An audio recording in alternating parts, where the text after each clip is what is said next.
Okay, seems good. All right, so this is going to be, I'm going to do like a playthrough of Conveyor Confusion, which is the Thinky Collective game that we made, actually starting quite early last year.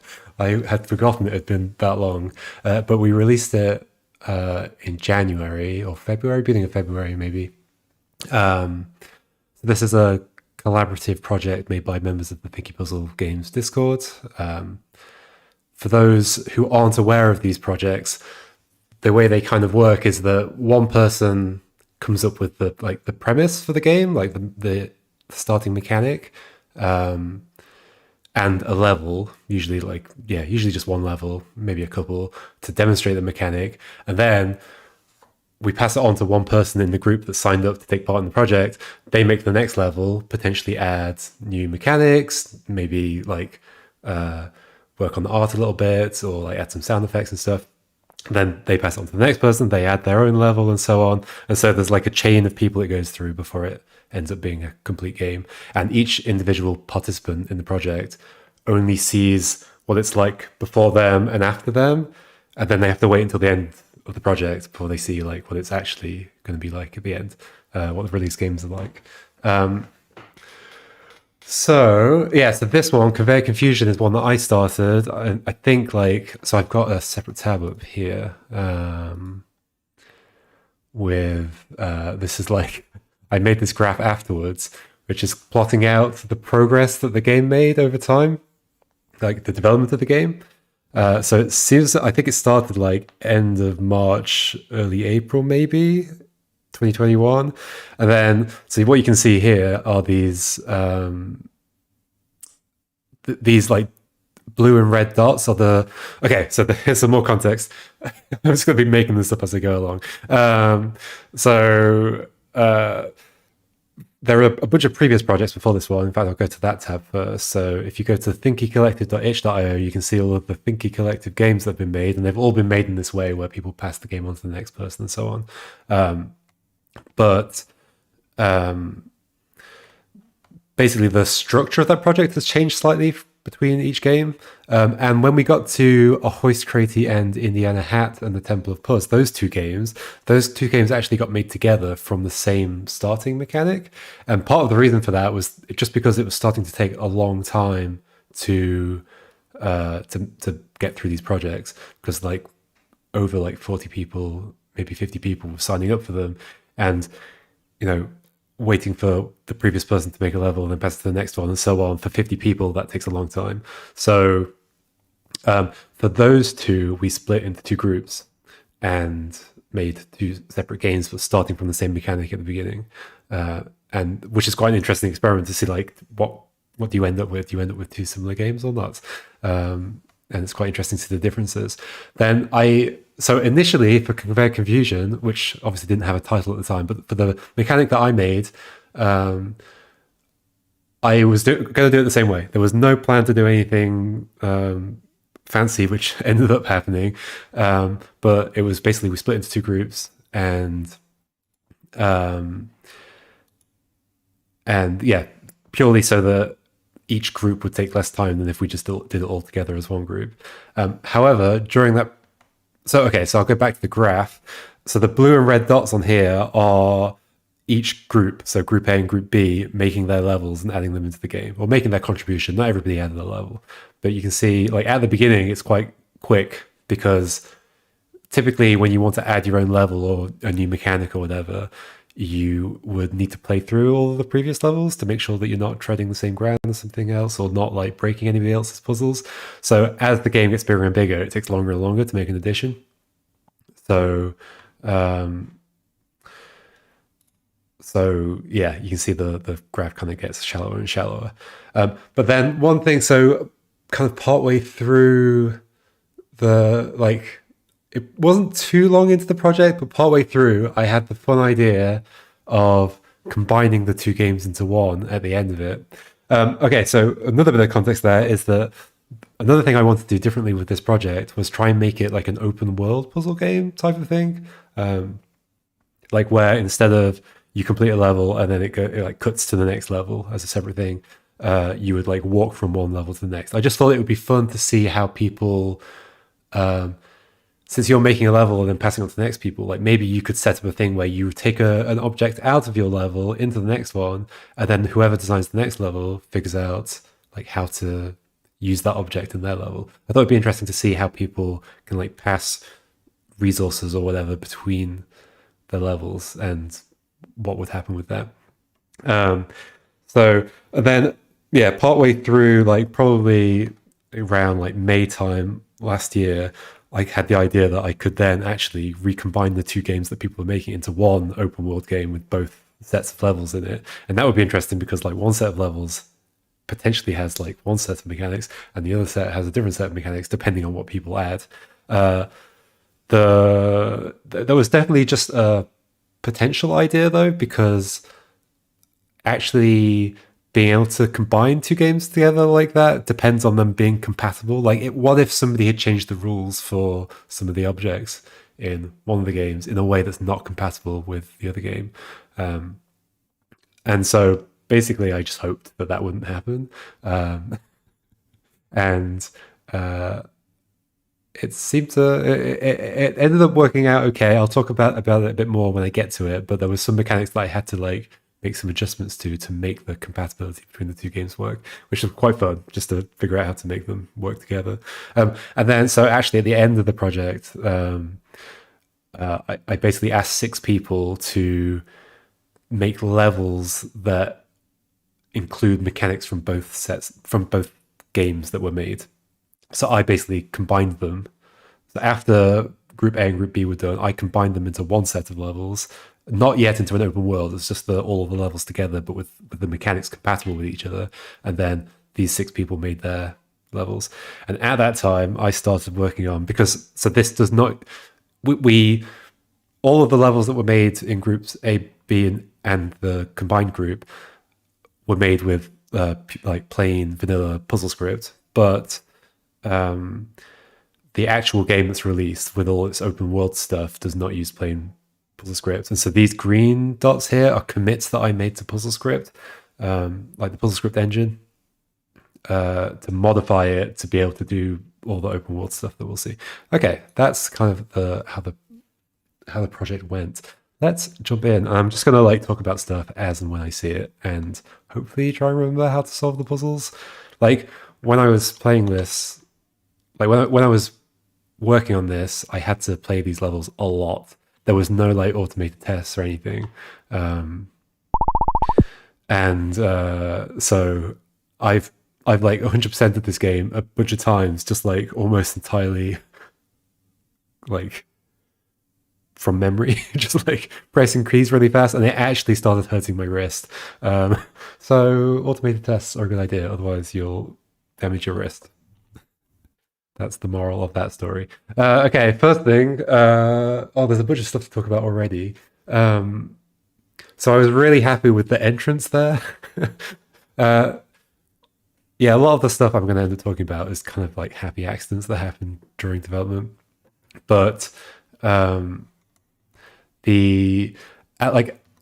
spent quite a long time not sure how I wanted to start the game. Like how would I get the character to enter this like building that we're in or whatever it is. And for a long time I had just imagined that it would like this room would just be open at the bottom, and like maybe we'd be walking in off the bottom of the level or something, or there'd be like a road there and like maybe like a really terribly drawn vehicle that we've just gotten out of and you can't get back. There needs to be a reason that you're entering this place but can't leave. And then eventually I realized I could just use the conveyor belts to do that, and have like an entrance, because like I needed a one-way entrance into the building. Well, conveyor belts do that for me, and so I added this little conveyor belt that I come in on.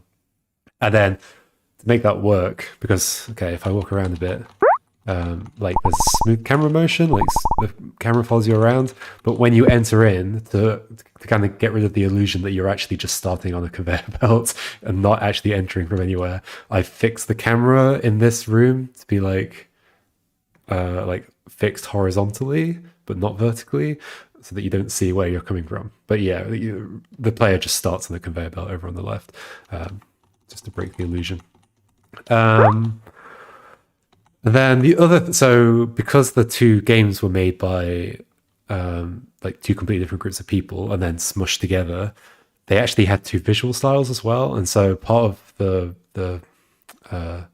figuring out how to combine them was figuring out how to combine these two visuals, right? And so you'll see here in the starting room, what I've gone for is like splitting it in half. So the left half is what Group A did, is what the game that Group A looked like, and then the right hand side is what Group B's game looked like.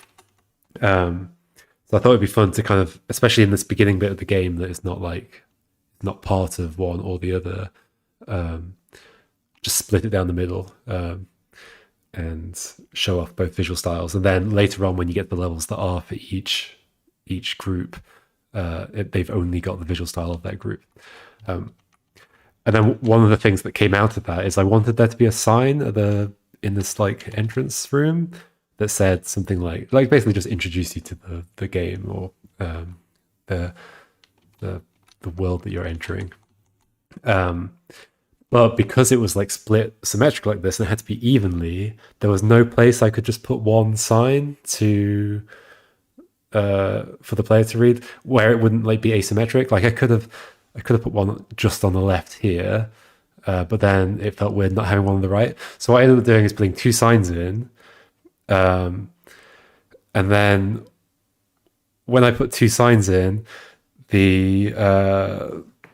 because of the way they're drawn, they kind of look like one long sign with two posts sticking out the bottom. Like imagine if these two signs here were like next to each other, you wouldn't really be able to tell that were two separate signs.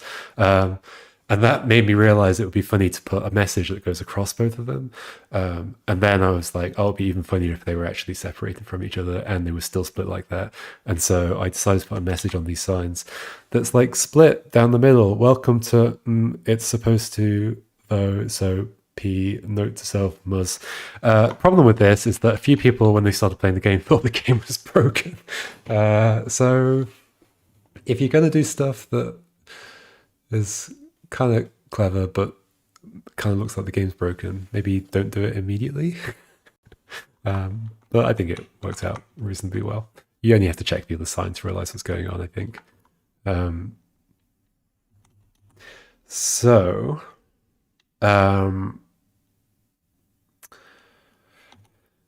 Yeah, okay, so let's, I guess, continue. Oh, actually, before I do continue, oh my god, there's so much to say. I'm never going to finish the game, am I? Reasonably well. You only have to... Sorry, my audio just started coming through. Whoops. So...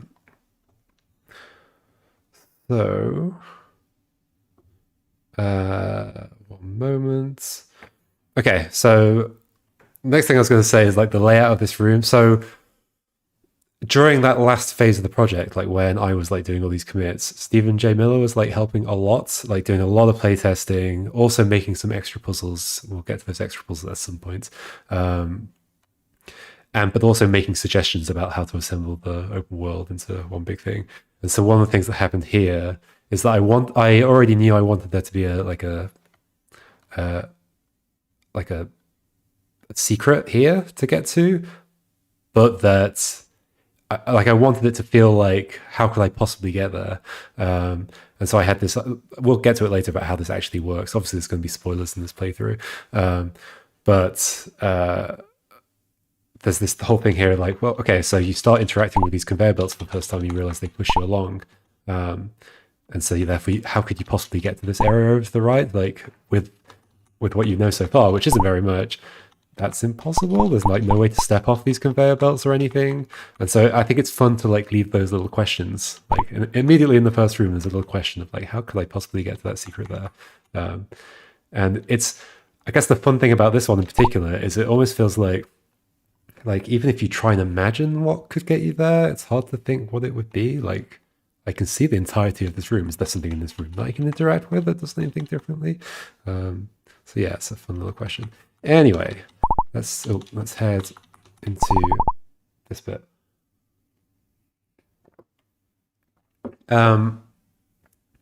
So this area that I'm in right now, that's just labeled connections, is basically like the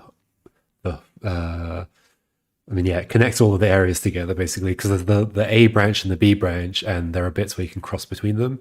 And actually, I ended up doing that just because. So if I've got the map open here somewhere. Here it is. So I knew I was going to be combining these into an open world. So when I asked people to make levels for the game, I mentioned that I might need to like rotate or flip the levels to make them fit together nicely.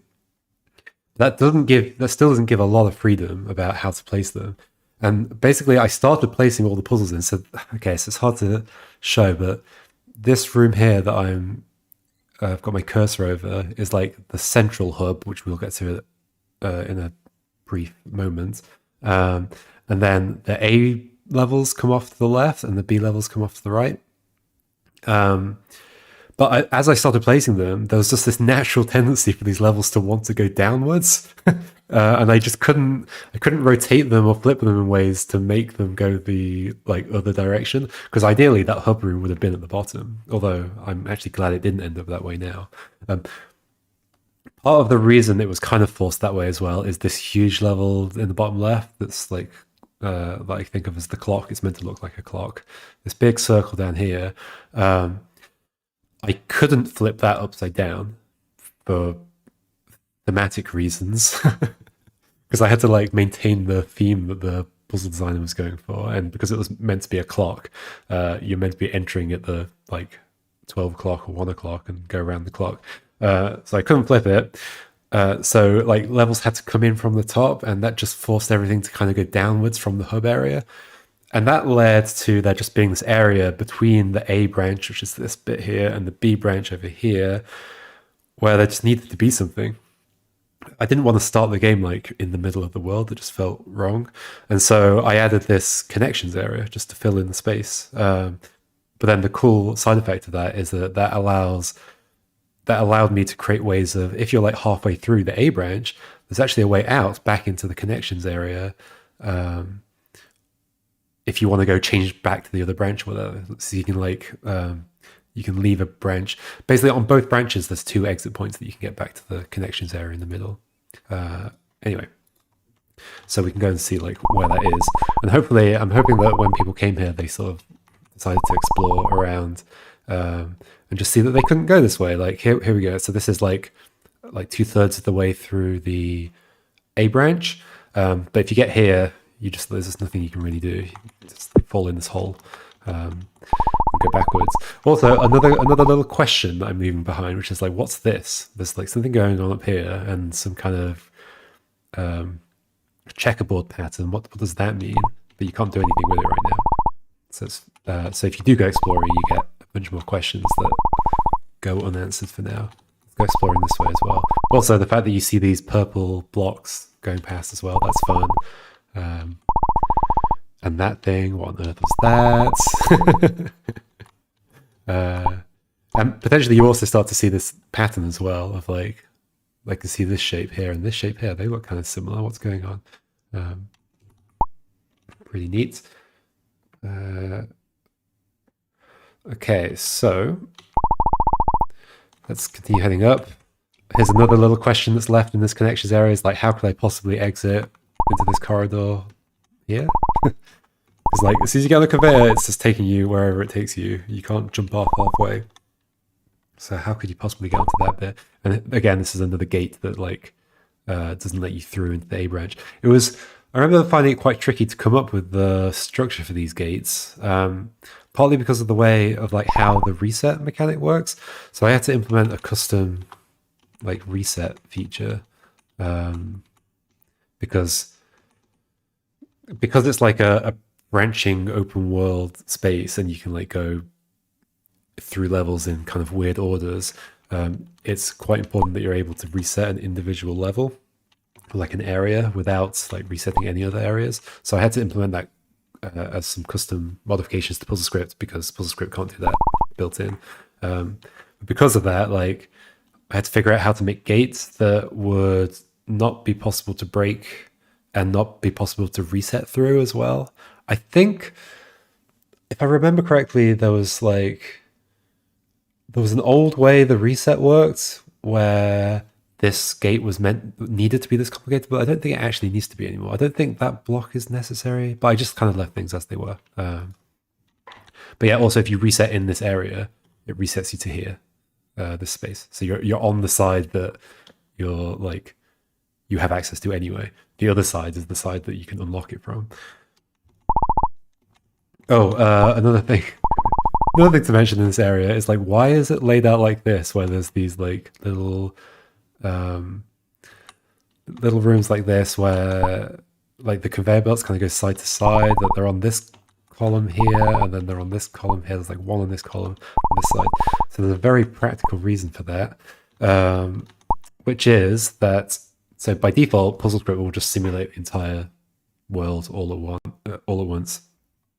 But I've obviously like defined these areas partly for that reset mechanic reasons, but also because I needed a way to say to PuzzleScript only simulate the game rules on this particular area of the world.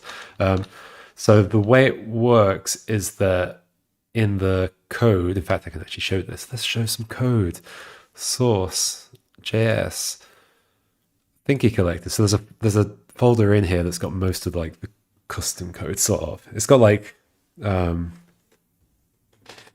large parts of the custom code, but then there's also modifications to the actual like main script files. But if I go to regions, this is where all the different regions are defined that you can reset. And it's, yeah, basically it's a long list of things where they've each got an ID, they've got an offset, which is their position in the world. They're all defined by a set of rectangles. So there's just a list of rectangles for each region. They need to be non-overlapping. But these are relative to the offset. So if I do move a level at any point during development, I can just like change the offset instead of changing all of the rectangle positions. Each rectangle has like camera settings. I'll demonstrate that in a second.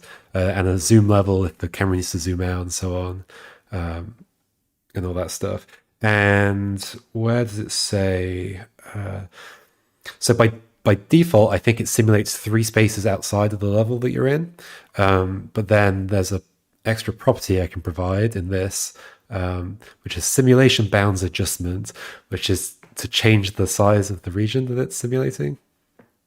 Just so that it's, in some cases, it needs to simulate a smaller region, maybe for performance reasons, like performance was a real problem.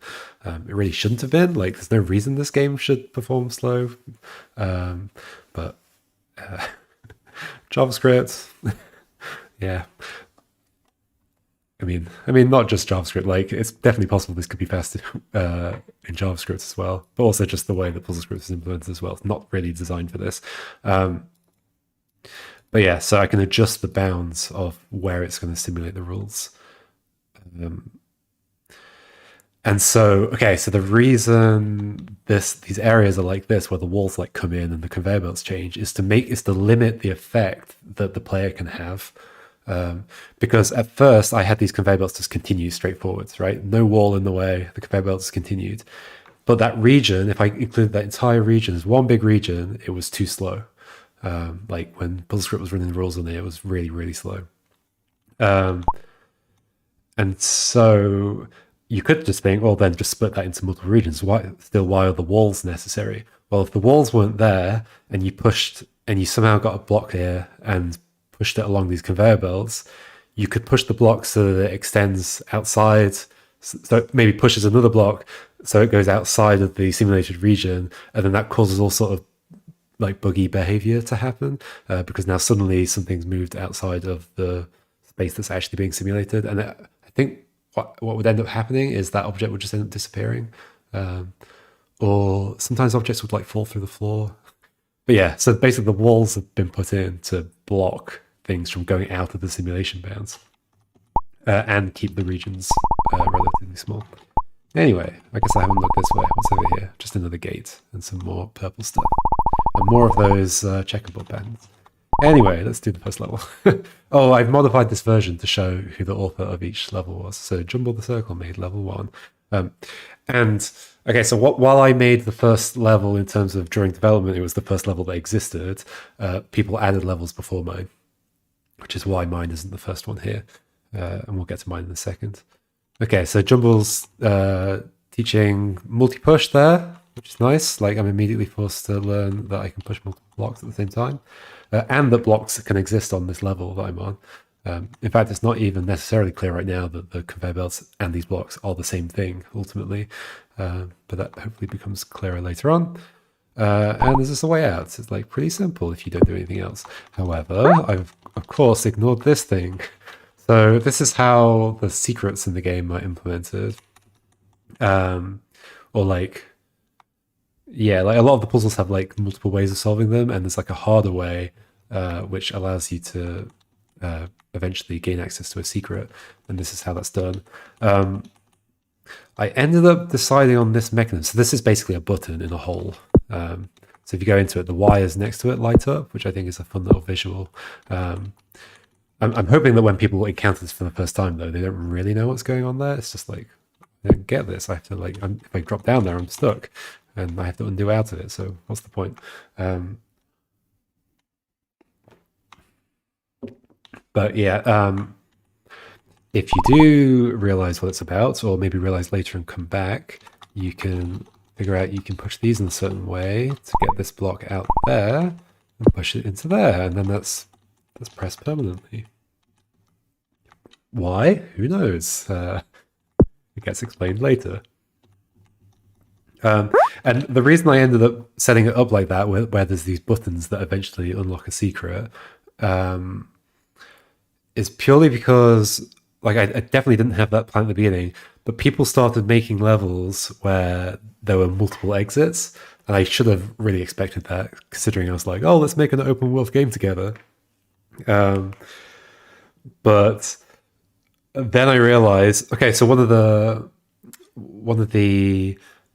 rules that I had for myself, the principles of making this game, was that I wanted to make sure that every participant's level was necessary to complete the game. Otherwise, like, if somebody took part and then people just skipped their level all the time, that wouldn't have been great.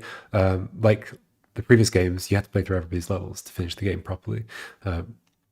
So if there were going to be branching paths, I didn't want it to be that some people's levels were on one branch and some people's were on the other. I wanted it to be necessary to do both.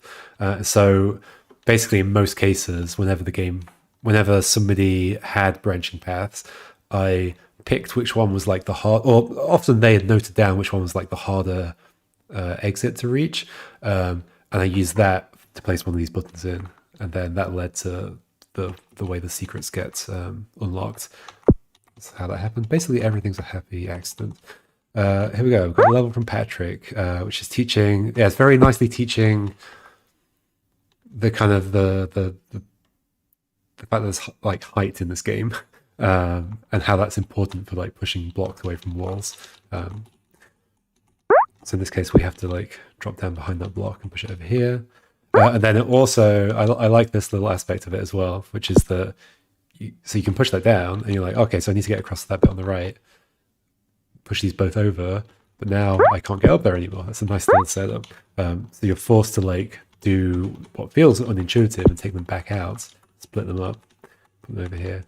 I remember when I first put this level in the game, like when it was released, I'd actually accidentally introduced an alternative solution to this puzzle because I'd put these stairs, these ladders here, one space further up. And so you could like put a block there, climb up the left ladder, step onto that block, and then exit. But we fixed that afterwards. Whoops. Okay, so then this is my level. So this is the one I made that just kicked off the whole project.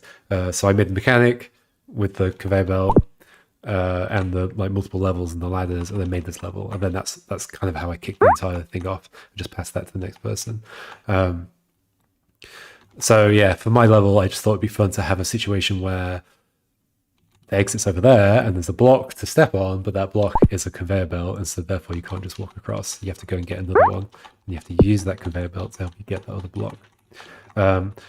I had not designed this level to have a secret off it, but I ended up putting one in later, like when assembling the open world, just for fun, I think. I can't remember if there's a practical reason why I put one in. Maybe I needed more.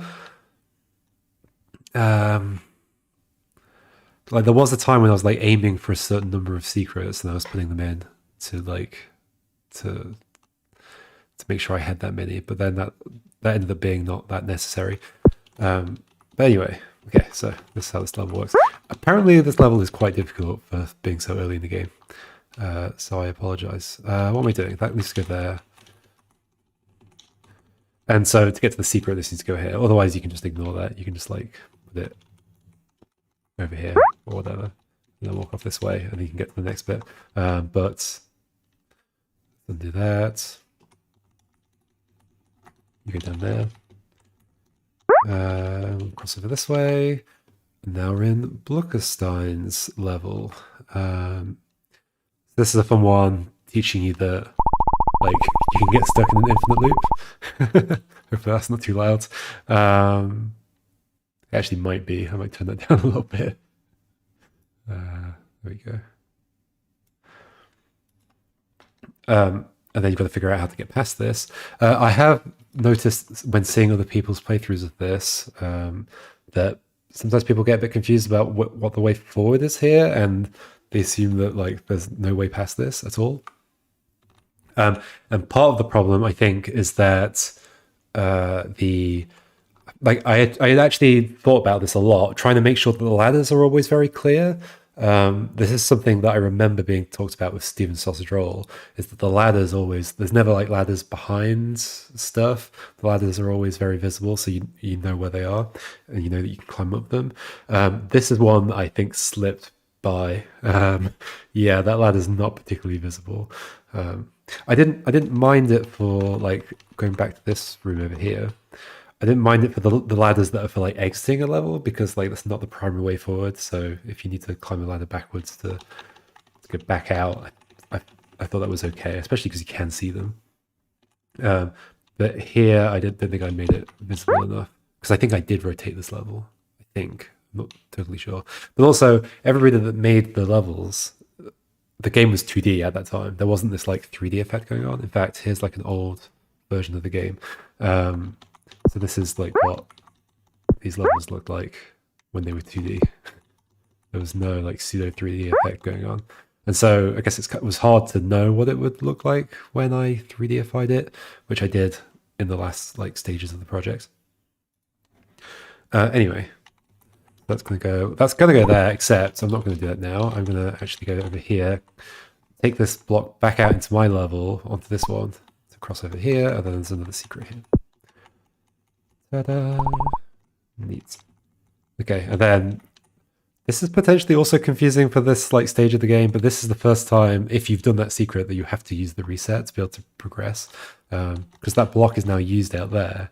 I need that block back to finish, like to get out to the north, so I have to reset. Maybe a good moment to talk about how the reset works, I guess. So that would definitely add a lot of complication to making this.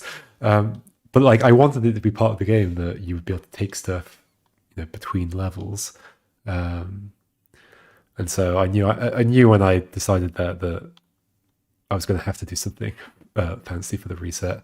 So the way it works, give me a second.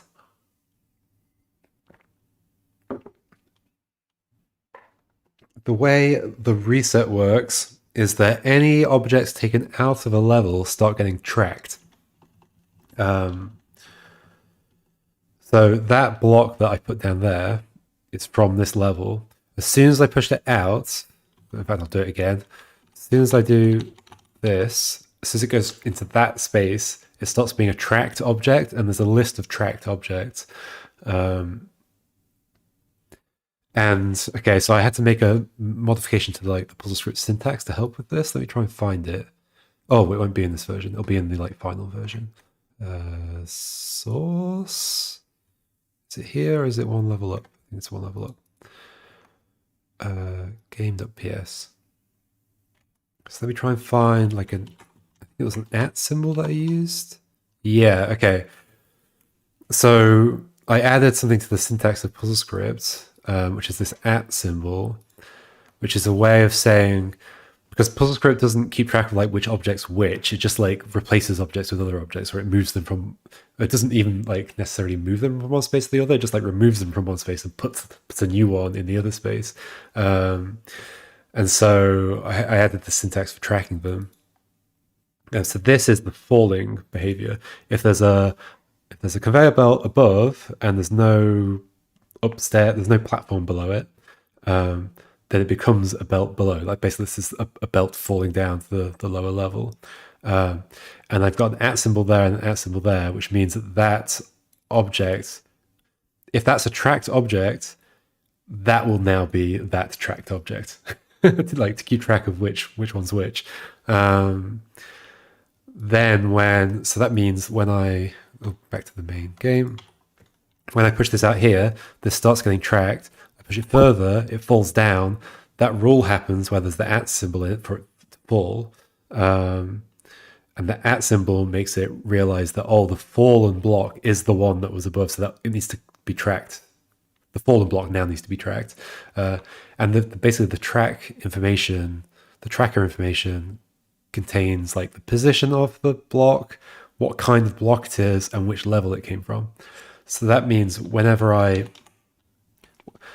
other thing is that when I reset this level, not only does it do the default PuzzleScript thing of just like replacing everything in the space with what was originally here, but it also searches in the list of tracked objects for any objects that came from this level and then removes them. And simulates the rules in that level, because like you can imagine I could have stacked a block on top of that block. So if I reset it so it disappears, that block that's on top now needs to fall. So you need to go and simulate the rules in the level that you've removed the block from. Yeah, really complicated. But it works mostly. There's a few glitches occasionally. But mostly like graphical, like because of the way PuzzleScript just is like resetting the region. There might be like visual objects that are like overlapping the bit that's being reset and they get removed even though they're part of a different area. It's hard to describe, but whatever. Yeah, anyway. Oh gosh, didn't mean to push that there. Let's go ahead. Oh. We are now in the hub. Okay, so this is where the two branches start. So sure, like Jumble's level and Patrick's level and Blookerstein's level were all part of like either branch A or branch B. But I wanted there to be more levels at the beginning. Or I think it was a case that there was space to put them before the hub. So, and they don't use any mechanics that are unique to the two branches. So I decided to put them before the hub. And I thought that just made the intro feel a bit nicer. So we have two branches, Theory A, Electricity and Motion, and Theory B, Slime and Explosives, which is kind of describing the mechanics that were introduced by each group.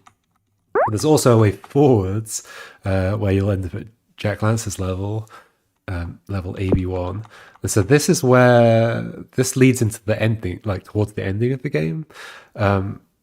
Originally, I had planned to make it so that you had to complete both branches, and that would give you some object that you can use to unlock the ending part of the game. So like the way that was actually going to work is that you go through branch A, like you go through this way, and you come back eventually to around here, and then maybe you'd like, maybe there'd be a button in here or a block that you can bring out and put on a button or something, and that would like unlock a gate that's on this entrance here. And then the same on branch B, at the end you'd do something that was like kind of specific to branch B, and that would also unlock another gate. And so you'd have to unlock both gates to get through. That does still exist, but it's not for getting to the ending.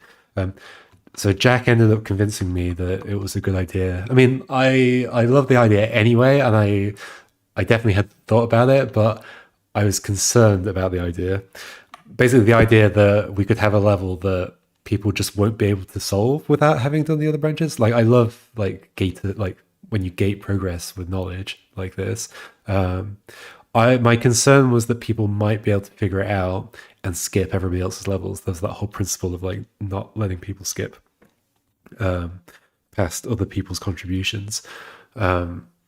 So yeah, my initial concern was like, what if people come in here and figure out stuff that they shouldn't know? But I think Jack came up with like an awesome level to like make it feel like obviously impossible, so I have to go somewhere else instead. First of all, there's this object that ideally you don't know what to do with. I was a little concerned that people would come in here and realize what they can do with this, which is like press X and it'll do something. But we've never told the player that they can press X to do anything, so if they do that, it's probably because they're like familiar with PuzzleScript games. Also, even if you do figure that out, the puzzle still feels very impossible. There's so many things about this puzzle that don't feel possible, such as the fact that the exit has like two conveyors pointing like back out. Like, how could you possibly get past that? And the mechanic you used to get past that is like so like, I don't think anybody would ever come up with that at this point of the game. So yeah, this is definitely a perfectly reasonable knowledge gate. I do think that people could like not finish both branches and figure this out, but I think by the point that you learn the things you need to know to do this level, you're close to the end of the branches anyway, so you're likely to finish. So I think it worked out fine. All right, so I guess I'll go to branch A. Let's do them in order. Okay, we've got Marcos's level. Anything else to say about the hub? I don't think so. Do not think so. Okay, at this point, like, honestly, a lot of it will just be me solving other people's levels, trying to remember how it's done. And obviously, it's interesting because I can't really come at these from the approach of... Like, I've never had the experience of... that's not true. For some of these earlier levels, I did solve them myself at the beginning, but for some of the later levels there just wasn't time for me to solve them, so I just looked at the like solutions that people had given, so I never really had a chance to solve them from scratch. And so a lot of what I'm going to do is just like memorized. Anyway, yeah, that's Marcus's level. Yeah, that's nice. It's a nice setup of like creating paths from a raised area to another raised area. It's kind of a basic principle of the game, and it's nice to have an early level that does that. And then here we have Connector's level that is I think was the first one that I received that had two exits and made me start thinking about how am I going to deal with the fact that levels have two exits. And so this led to like the secrets being a thing, the secret button things. Is this how you solve it normally? How do you solve this normally? Have I already messed something up? No, I've barely done anything. Yes. I think that does just go there, and then we use this to cross over. Right, yeah, and then that goes in...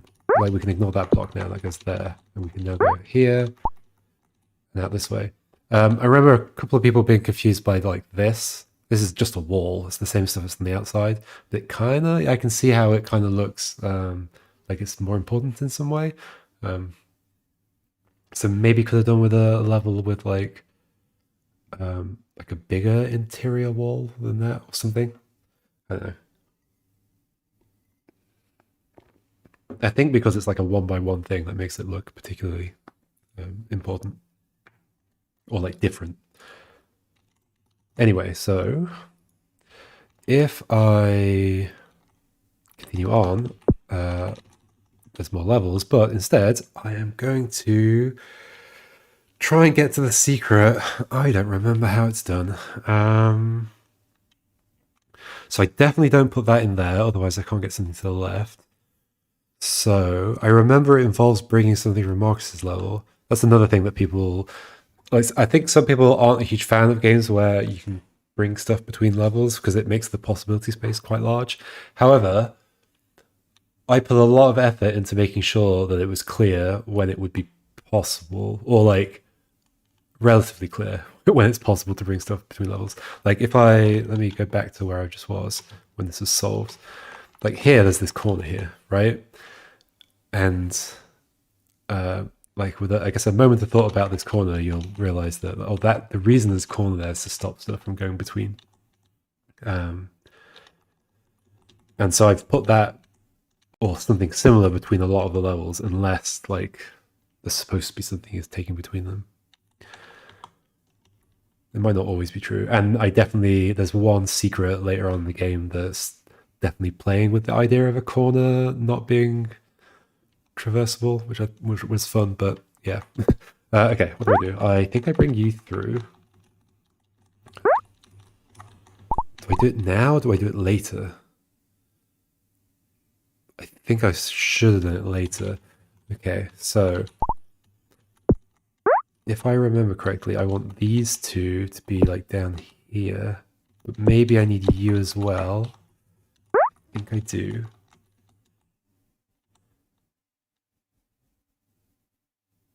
But then it has to be that's going in there, right? Oh, I need to bring across a different thing. Yeah, okay. So I think this is like this. Sure, like that, and then this here, and then we walk across.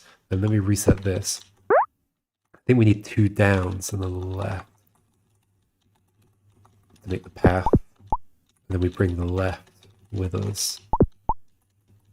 And that gets pushed up there, and then we can push that on the ladder. There we go. Neat.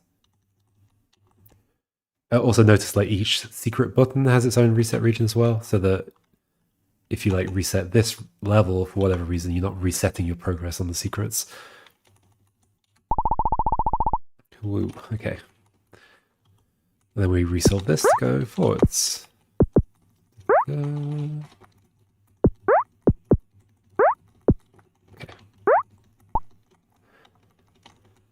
Corey's level. Yeah, I'm basically going to go autopilot here.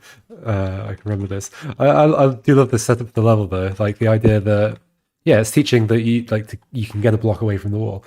I just love when like each level has its own little thing that it's teaching. And especially when it's something that in any other like Sokoban kind of game would be a problem. Like a block is against the wall. What can you do about that? Well, when you've got conveyor belts, you can just stick it on top of the conveyor belt to get that away. But also the fact that it teaches you, like I think if I like do this, there are problems, right?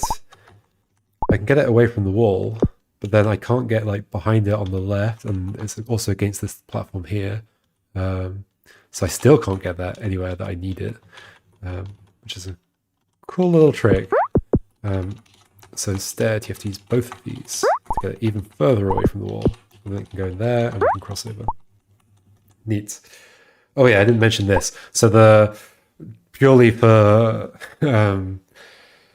practical reasons, trying to get the player back to the hub when they finish the area. There's these paths that kind of cross over through, and I find that fun anyway. Just the fact that like you're crossing over somewhere that you'll come later, and you can't like. Sure, you can push that to the left and it doesn't really do anything, or you can drop in this hole, but eventually you'll come from the left, push that thing in that hole and be able to continue along to the right. And it's the same over here as well. It's just fun to connect things up like that.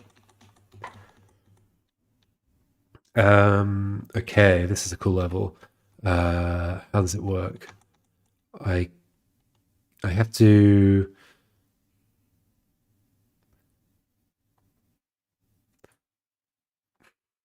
I can't remember what I can basically remember how the solution looks. I can't remember like what the process of getting there. Right, because you need to fill in some blocks on this side, and so you could do that with like on the bottom row. You could just like push down the down arrow and then push U, but then like where's this going to take me? And if I drop down to that hole to push stuff around, I can't get back out. So instead I do this. This is Auroriax's level. And then you do like a symmetric thing on this side. And then the other thing is like you need access to this to push into this space here. But it's against the wall. So like if I got across here without being able to like do what I'm about to do in a second, like how would I get this any further down? Well, I do it with my current setup by doing this, coming around the back of it, which is neat. Very cool level. Also, occasionally there's just like ways back. If you like, if for some reason you want to exit and go on the other branch or something, because like from here you can get to the hub quite quickly. But I won't do that. We'll continue on branch A. It was just fun to put little connections between spaces. Okay, Kristian's level. I believe I grab this, and I don't care about the one that's below me. I think the suggestion, the trick here, is making you think that you'd need to set up like a path along this left wall. I mean, I can't say for certain what Kristian intended with this level. I think the trick is to it's the idea that you'd have to set up a path along here, but that's impossible because then how can I get a block into that position? And so one of those blocks is a red herring, but you do use the other one by bringing it out of there. I'll put it here so I can get across to this, and I can use that to get, oh, not like this, this. Use that to get across the other one, and then I use these to get that into a good position, which is what? Oh yeah, okay, so you're going to go down there. We're going to go along the southern wall. And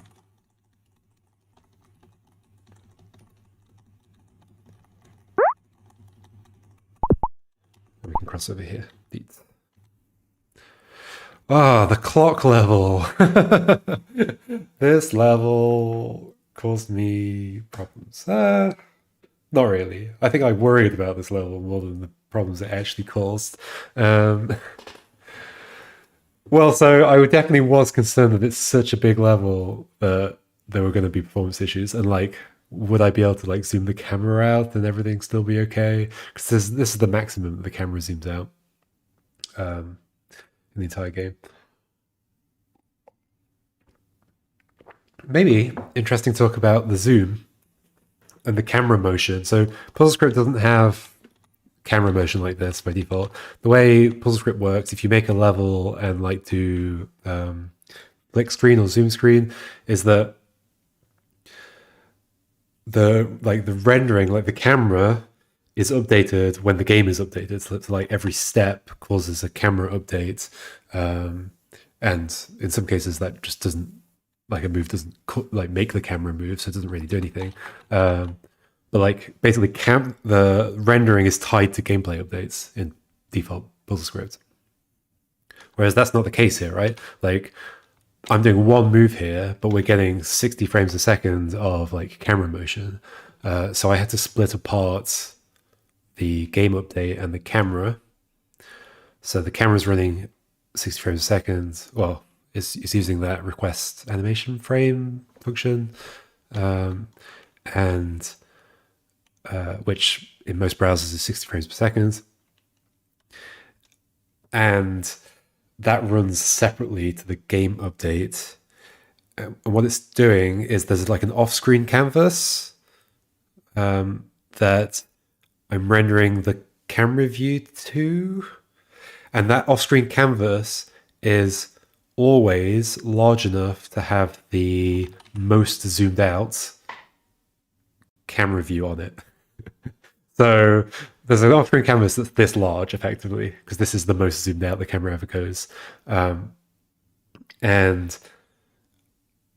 when I'm zoomed in, I'm just rendering to the top left corner of that canvas. I'm not rendering the entire thing. And then there's a bunch of maths to figure out how to render that off-screen canvas to the on-screen canvas, so that the current camera center point is in the middle, effectively. I think that makes sense. I'm actually glad with how that came out. It's very nice. Yeah.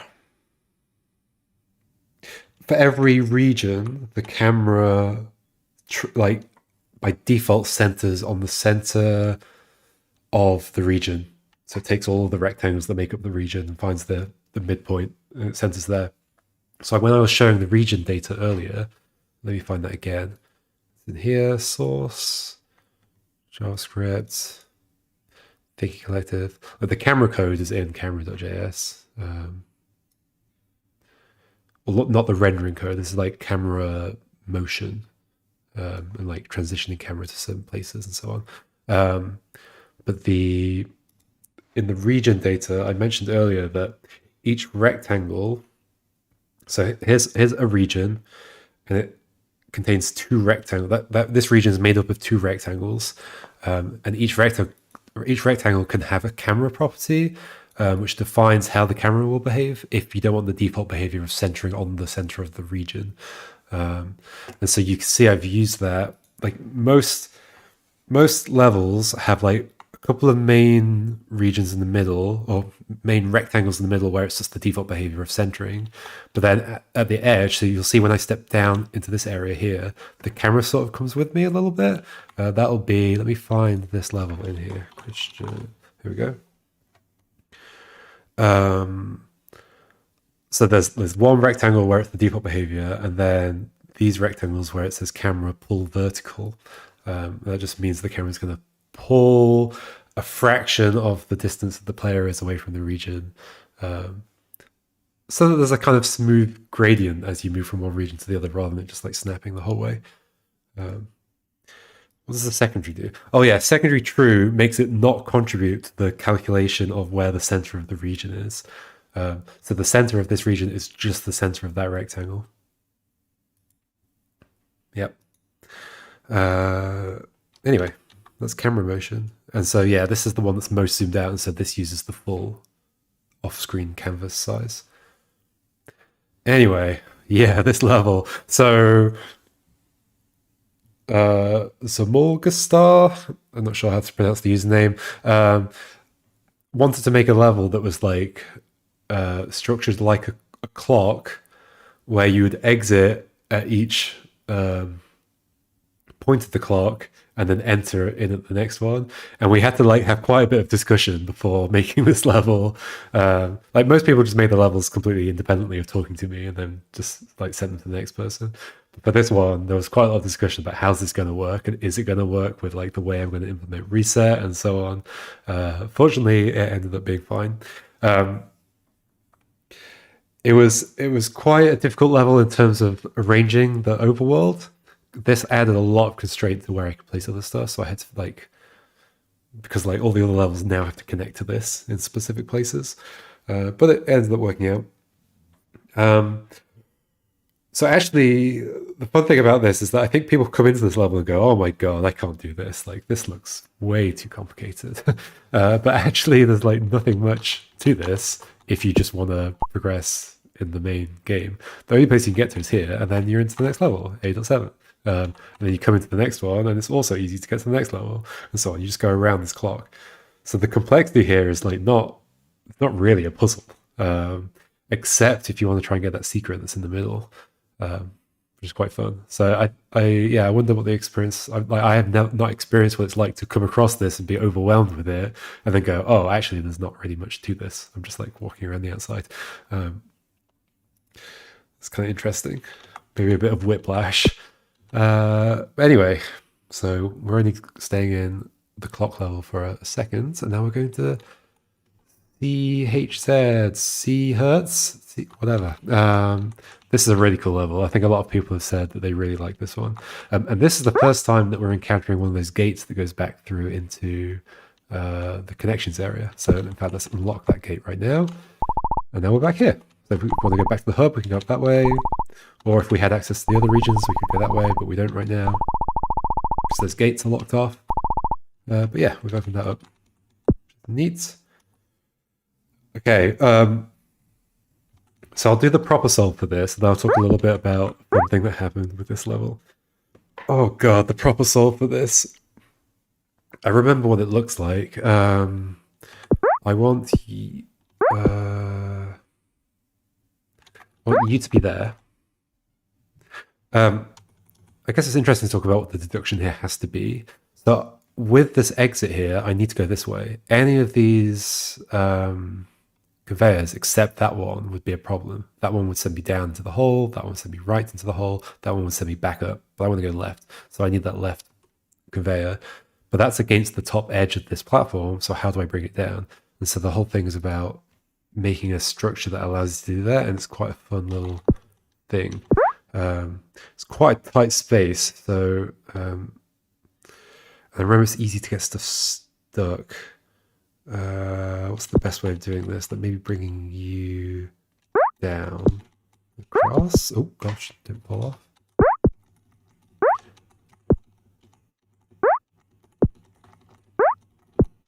Take you to the left.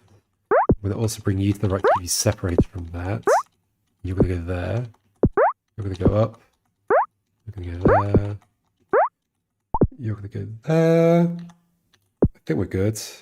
Well, how does this work? So which one do I need? I need the left one. I always get this the wrong way around. So I need you. So if I push you first, is that a good thing or a bad thing? That's a bad thing. You're going to be the pusher. So bring this one up and do this, and then that pushes that down. That's really cool setup. So that block goes around and goes back to where it was, but it ends up pushing that one further down. That's so cool. Yeah, so the fun thing about this level is that I accidentally introduced an alternative solution when putting it into the open world. And it wasn't because I didn't change anything about the level. The level was exactly as designed, but it was the fact it was in an open world that made there be an alternative solution, which was that you could set up a path. Basically, this ladder here on the entrance was one space further to the right, and you could set a path going right, right, down. How did it work? Basically, you could form a path to get to here and push the block down. But if you had done that in the level like independently, not in the open world, that wouldn't have been a solution because you can't like then get onto that path to push that thing down. But because it's an open world, you can exit out of this right path, go all the way around a huge loop, back along the rest of branch A, back in through this entrance, and then come down and push that further down and push it to the exit. So it was quite fun to see how merely placing a puzzle into an open world can add additional solutions to it. I had not expected that. So there's a bunch of things here that let you set up like return routes around the clock. But I'm just going to go this. What's that one for? I guess nothing right now. Menderbug's level. Oh yeah, there's a cute trick here. When I was like first doing this level myself, this took me a while. So I know the trick here. I've got to ferry this across the other side, and you have to build this little ferry system to take it across, which is neat. So you're like pushing the left block underneath the block on top, and it shifts onto the X block, they're called in code, the no move block. We put that there, do that. Very cool level. So next, let's put that there and then continue this way. Back to the clock. A 9 Draknek's level. Okay, now we introduce buttons. Did Alan introduce the buttons? I think so. I think it was this level that first introduced buttons. Maybe. Maybe not. I don't know. Did they get reordered? I'm not sure.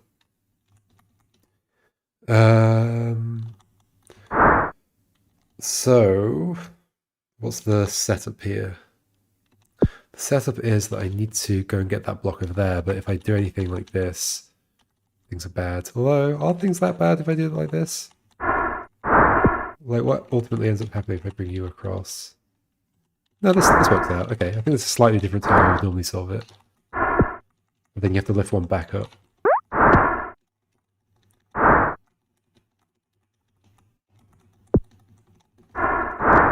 Okay, and we're across. Nice introduction to buttons.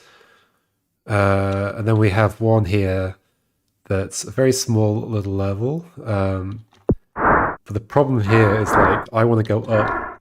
How do I how do I like lift myself up onto that platform? So the trick is that you need to position this on the platform and then push to the left onto the button so that I'm stepping onto the platform at the same time as the button's being pressed and I get lifted up. I remember a few people being confused about why there's an additional block here, like because it doesn't get used. It's definitely an interesting choice. I think the reason it exists is to imply that maybe you're like supposed to be like building a bridge like this. It's like as a little bit of a red herring. I think maybe it would be better if that block had a secondary purpose or something like that. That isn't this purpose, but is actually relevant for the puzzle. I guess like also the button could have been one further away as well. But then maybe that would have been too difficult for a first one that does this. Anyway. Get out of the way.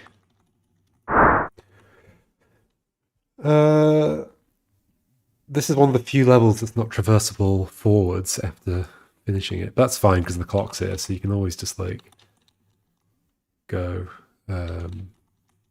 No, you can't skip across that way. That is interesting.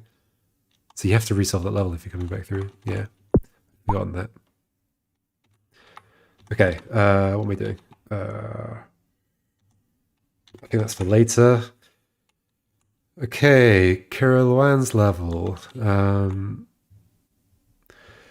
So I helped with this level a bit because I think it was her first puzzle, puzzle designed,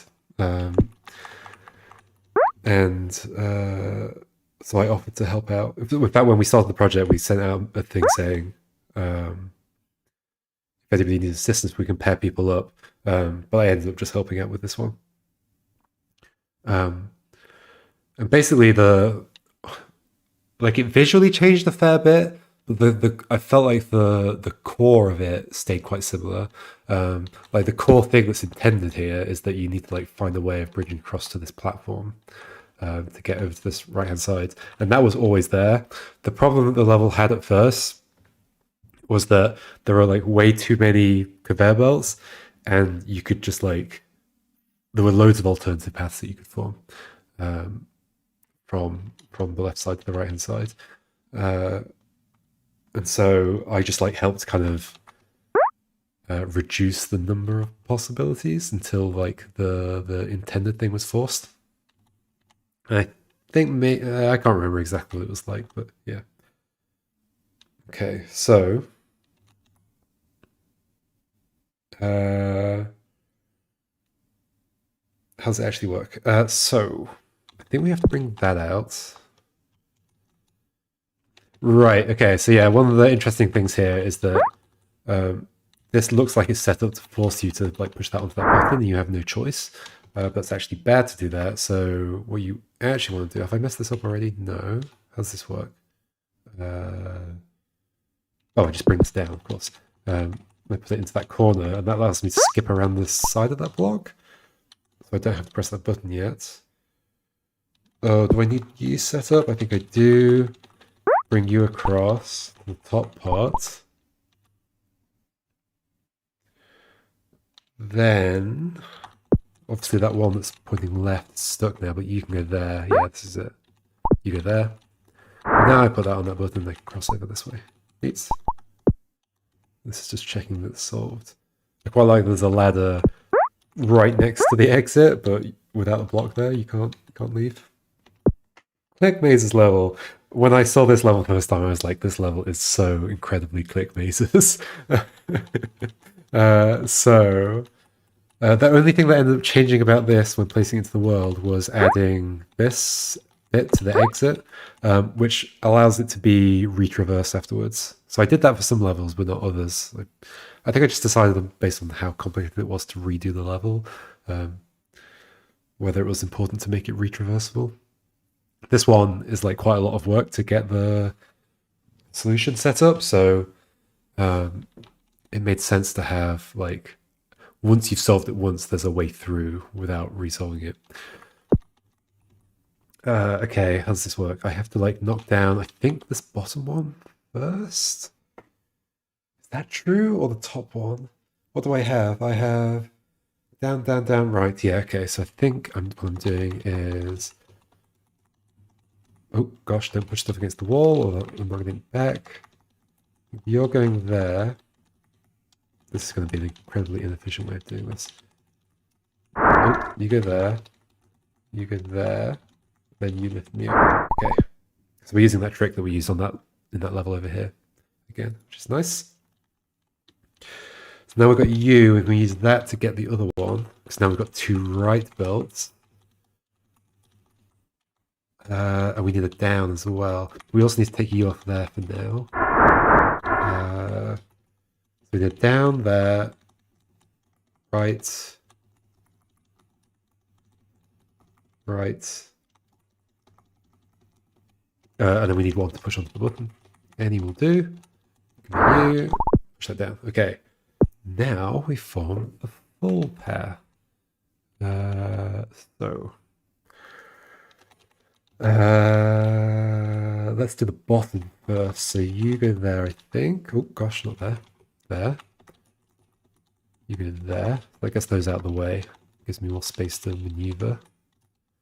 Let's unstick the button. So you're going to be... We need a right one and a down one. Like this. Then a right to the right, and then that, and we're done. Yay! Then we have a path all the way across. So that's a really cool setup. The idea that you have to like get to both of these platforms individually, and then separately get to them both in one traversal.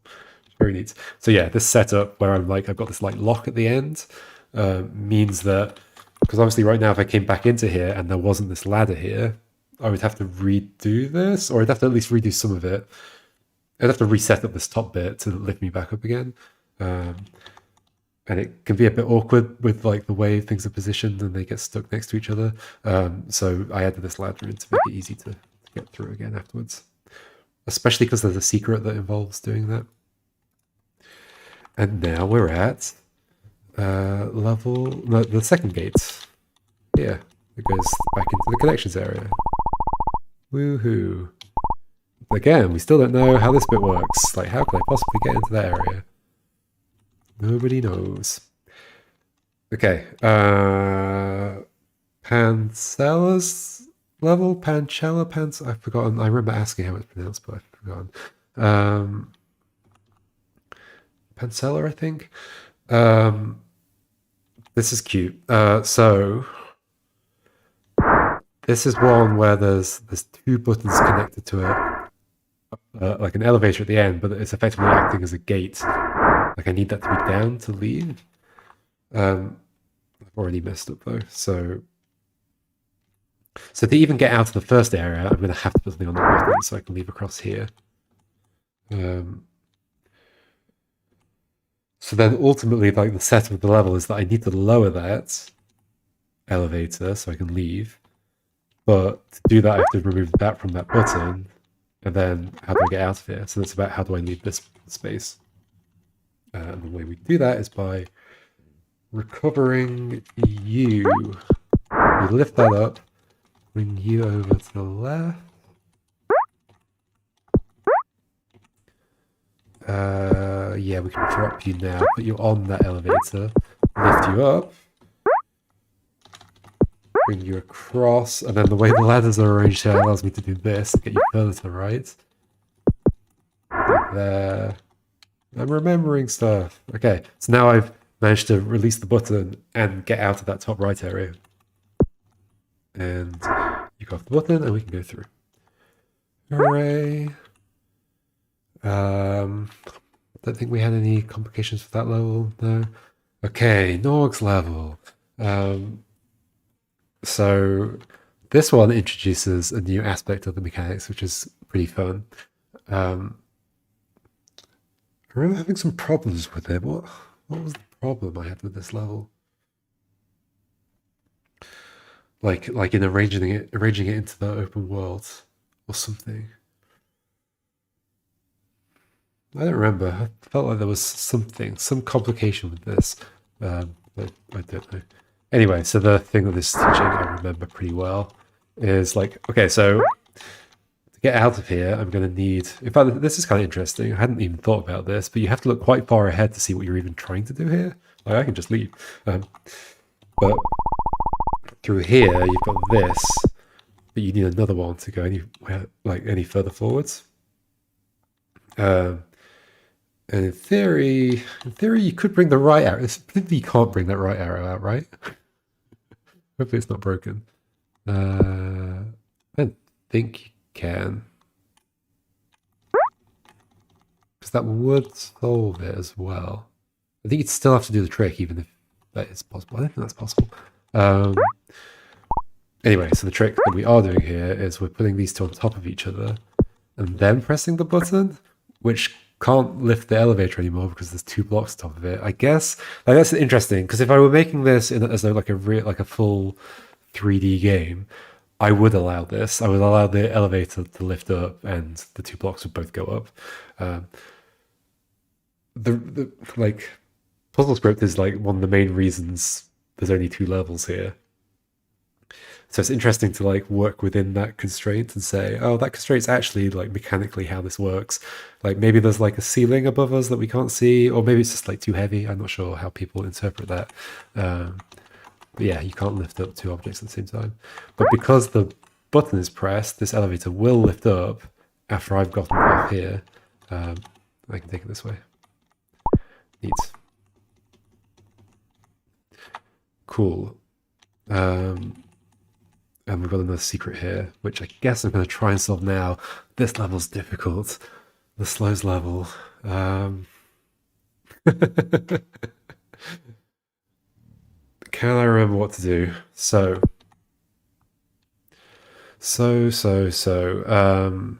remember what to do at the beginning is I need to like lift myself up onto there. This is an interesting mechanism that's set up. Because like the issue is that you obviously need to lift yourself up to get behind these blocks. Otherwise, how are you ever going to get access to them? But then you're putting these blocks here into a position where they're quite stuck. They're stuck against this platform. What I can do is like release that. But then still, like to push these to the right, I'd have to like stand on this button. But then the platform lifts up, and therefore I can't push them to the right. This is all about how do you unstick them from that area. Now I have to remember how that is done. Okay, so remember the first trick. Oh, I need to push those blocks out. Push them there. So we do want to unlock this, and then we want to put this here and lift it up to the top. And so we put this block in that position. Give me a way of walking around south of that. I don't think I ever solved this level from like knowing nothing. I think I looked at the solution because I was like, I needed to at this point of the development. So,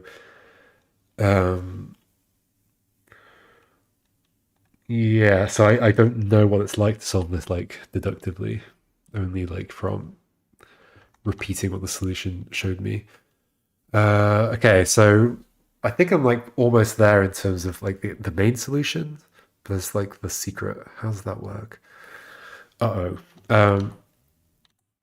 So I think the main solution, you put that on there, then you block that. So the same trick as we used in the previous level, so that the elevator can't lift it up, and then we push these along.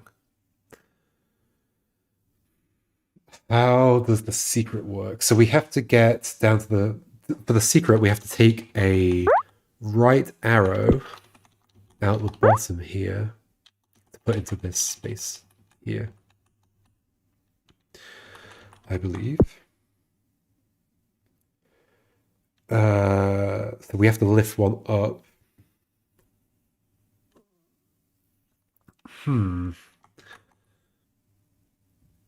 So we have to swap you two over, effectively. Like, is it just a case of, let me try putting you down. I remember a layout that I end up using, but I don't know why that's used. So lifting you up, how would that work? I mean, I could just do that, but then I can't walk behind you. That's probably the issue there.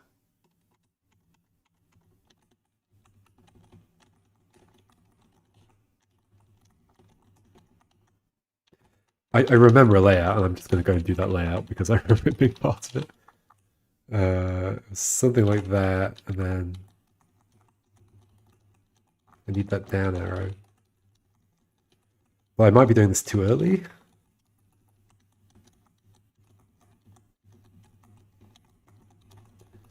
Remember that? Oh, that down arrow going there. But why?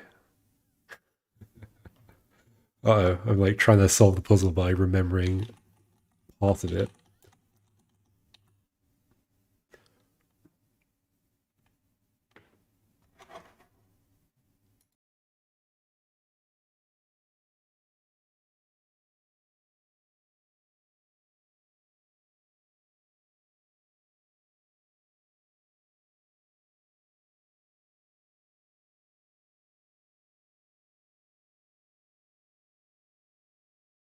Okay, I guess you have to go there, but surely I want to bring you up. Like, let's say I do this. This is kind of how I remember it looking. Why? No, the reason for this was to extract you out afterwards. It's not for getting that. So I think I just want to lift that up the same way I did with the other block. I think that's right. So what would that involve? That would involve doing... I think I've got everything into bad places now. Okay, undo, undo, undo. Maybe way back. Okay, that'll do, I think. So we want to lift the down block up.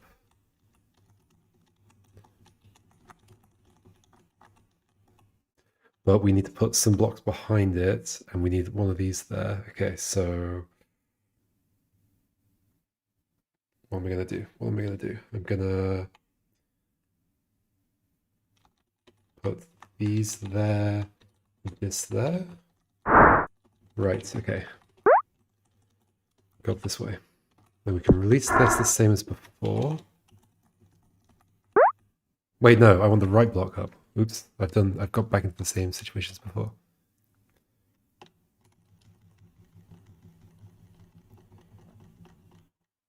So you're going there. Okay. That's, nope, like this. Lifts me up, or lifts that up.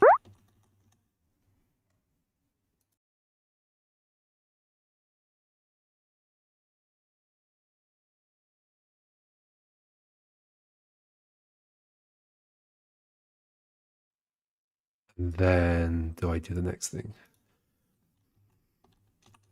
So is the complication now? What is the complication now?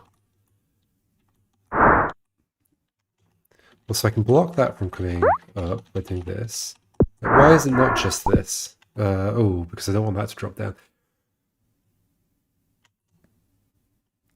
Okay, so I think the thing now is how do I like free these without doing this? Because otherwise that drops down to the bottom level. So I think this is where the new thing comes in. Maybe I do it once.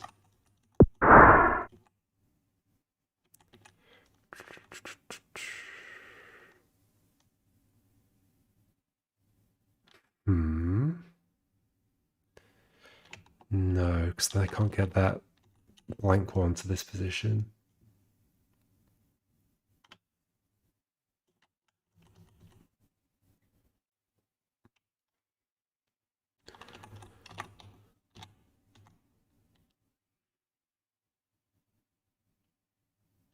But I don't need to drop down. So stay here. But I also can't get these out, so I do have to do this. And I have to push that back somehow. How?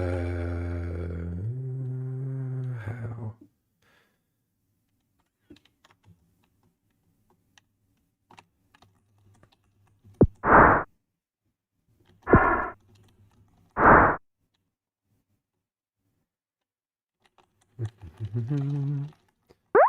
I push that over and then release this, how does that help me? It doesn't.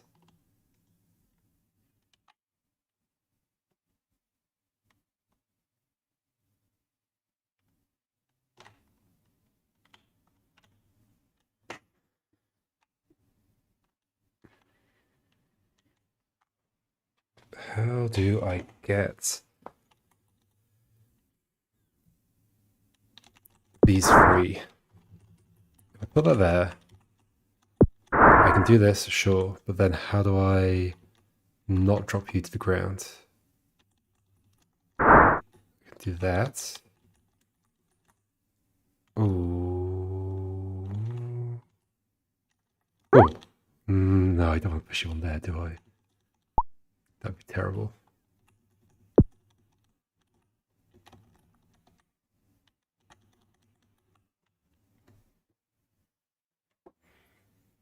So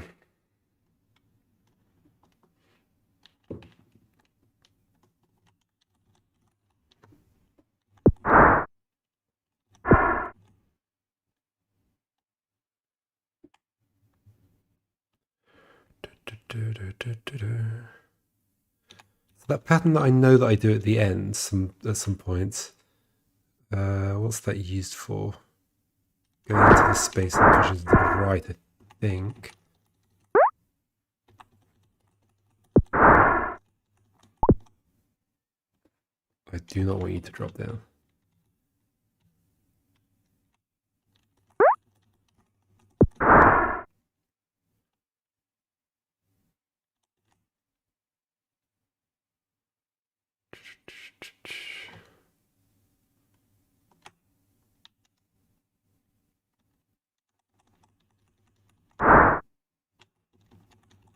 I can lift you up. I don't remember this being part of it at all. It's not.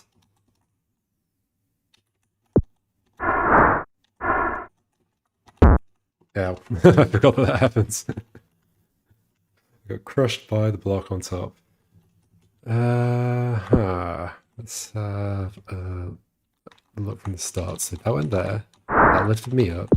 Do this. I remember the start is definitely the same as the main solution.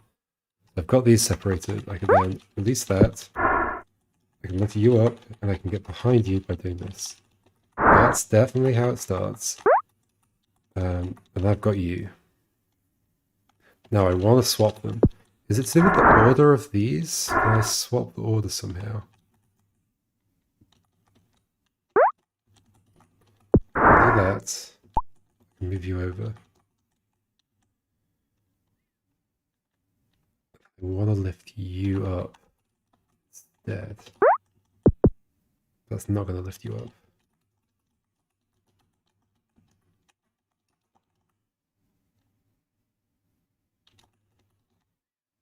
Oh, wait, what if it were... How was I using the down arrow before?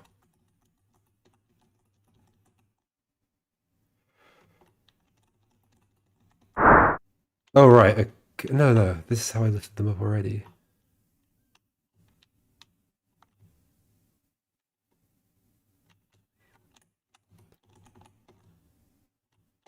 Sure, what if I put that one there? Is that what I did before? I think that's what I did before.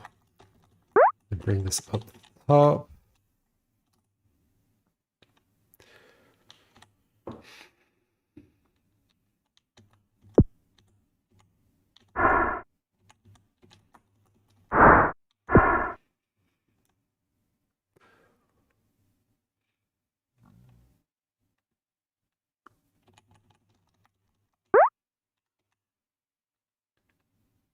How do I get any of these out?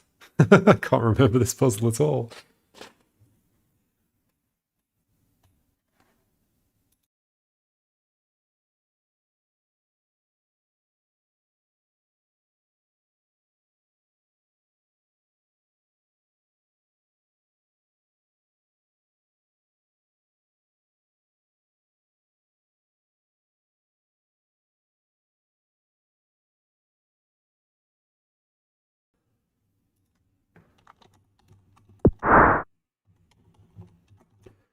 I guess in order to take any of these out, I have to put that on there. Then how do I save you?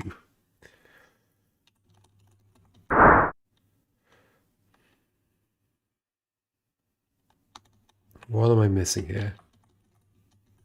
Push this back that way, that doesn't help. Like, I would need one here, ultimately.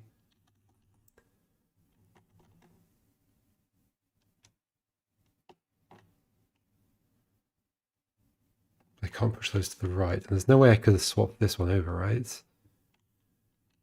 Or is there? So before I did all this setup, those weren't trapped in there. Oh no, they were at this point.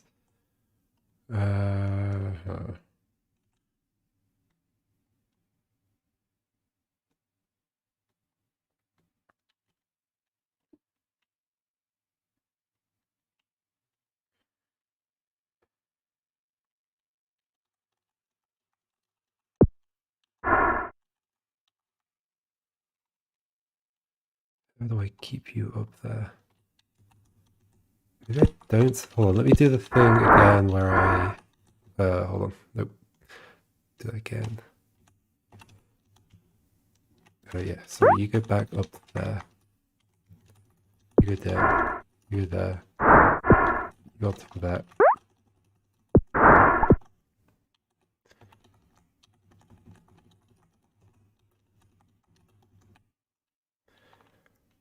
What's it going to do? I was going to put you there. Oop.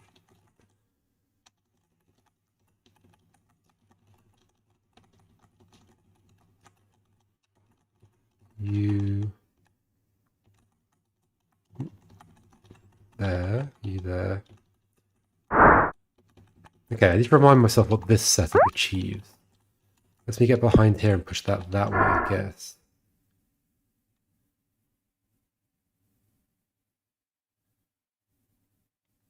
Ultimately, I need 1, 2, 3, 4. Yeah, all 4 blocks, and then the right-hand block up at the top. How does that work?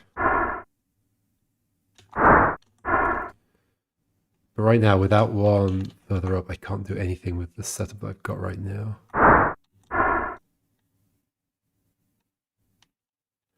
So when I had the right at the top, what was stopping me from setting this situation up?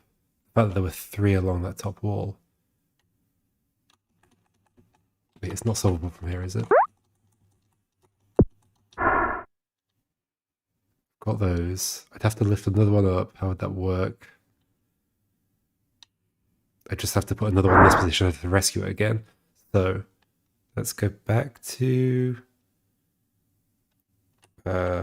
lifting up right hand facing block. It's going to be you and you.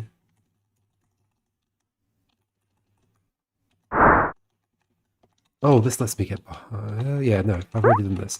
Lift you up. With that other layout, I can't do that.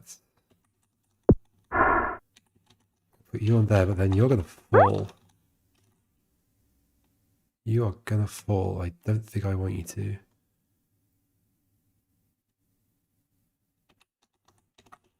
So you can hold that down, but then that happens.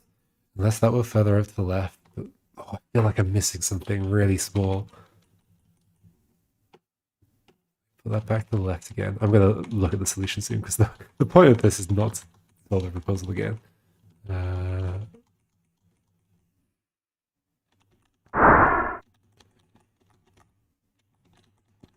If I put that on that side, do this, do that, so I can get below that.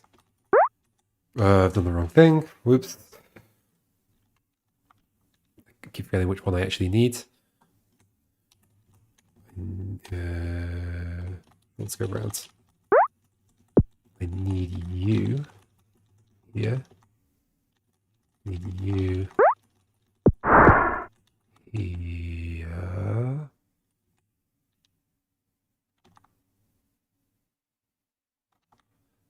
That just gave me flashbacks of something that maybe is part of the solution, but I don't know. You come through. You can hold that down so I can bring these out.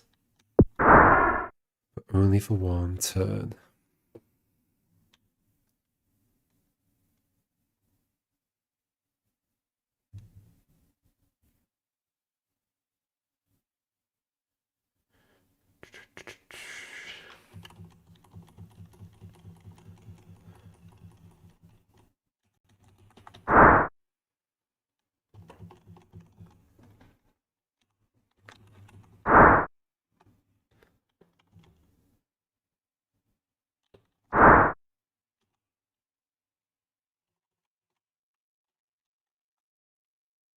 Wait, why does the down arrow need to be in there? Why don't I use the...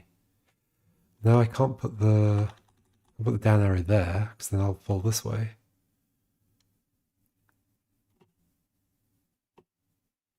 Let me just play with that anyway to see if it does lead anywhere interesting.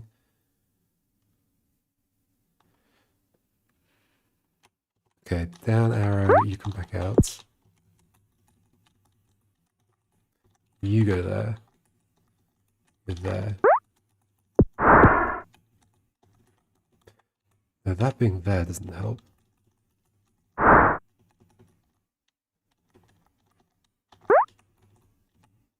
Because I can't push that anywhere, I just fall down.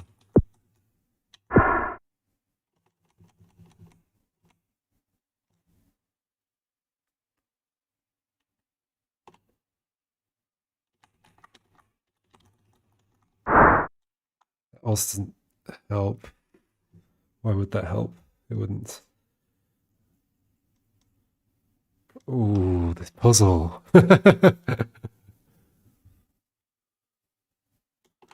This puzzle.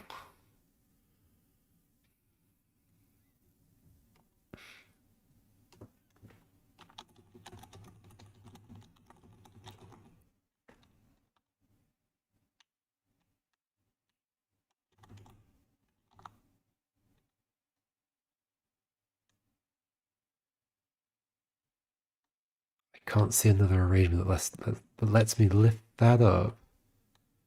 I don't lift it up on the other one, do I? No. No? Yes? No. Maybe I do. Maybe I do. I lift you up on that? No. I mean, it's a thing. But then you'd have nothing to go on to. No, I don't remember this being part of it either, so no.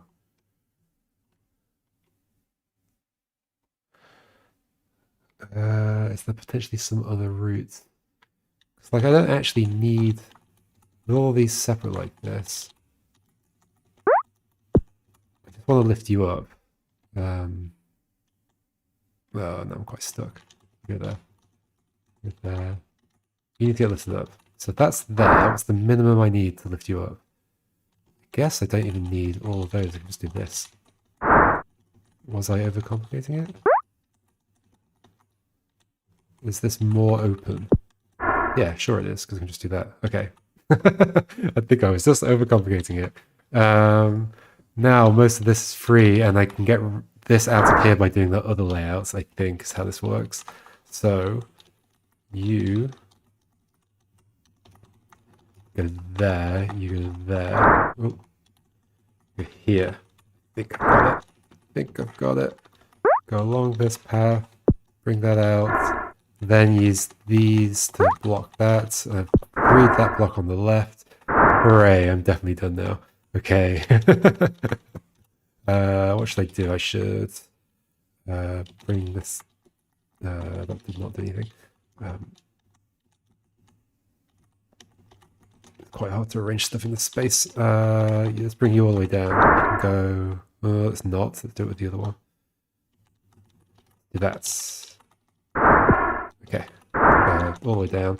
You can go at the exit, and then that way I don't have to resolve the puzzle to get out again. Which is actually a change we made to the level, so that it's possible to retraverse the level after solving the secret. Okay, so that's that. Oh, ow. Let's shift you... how do I do this? I need to... Have I missed a step? I might have missed a step. I needed to shift you over one more.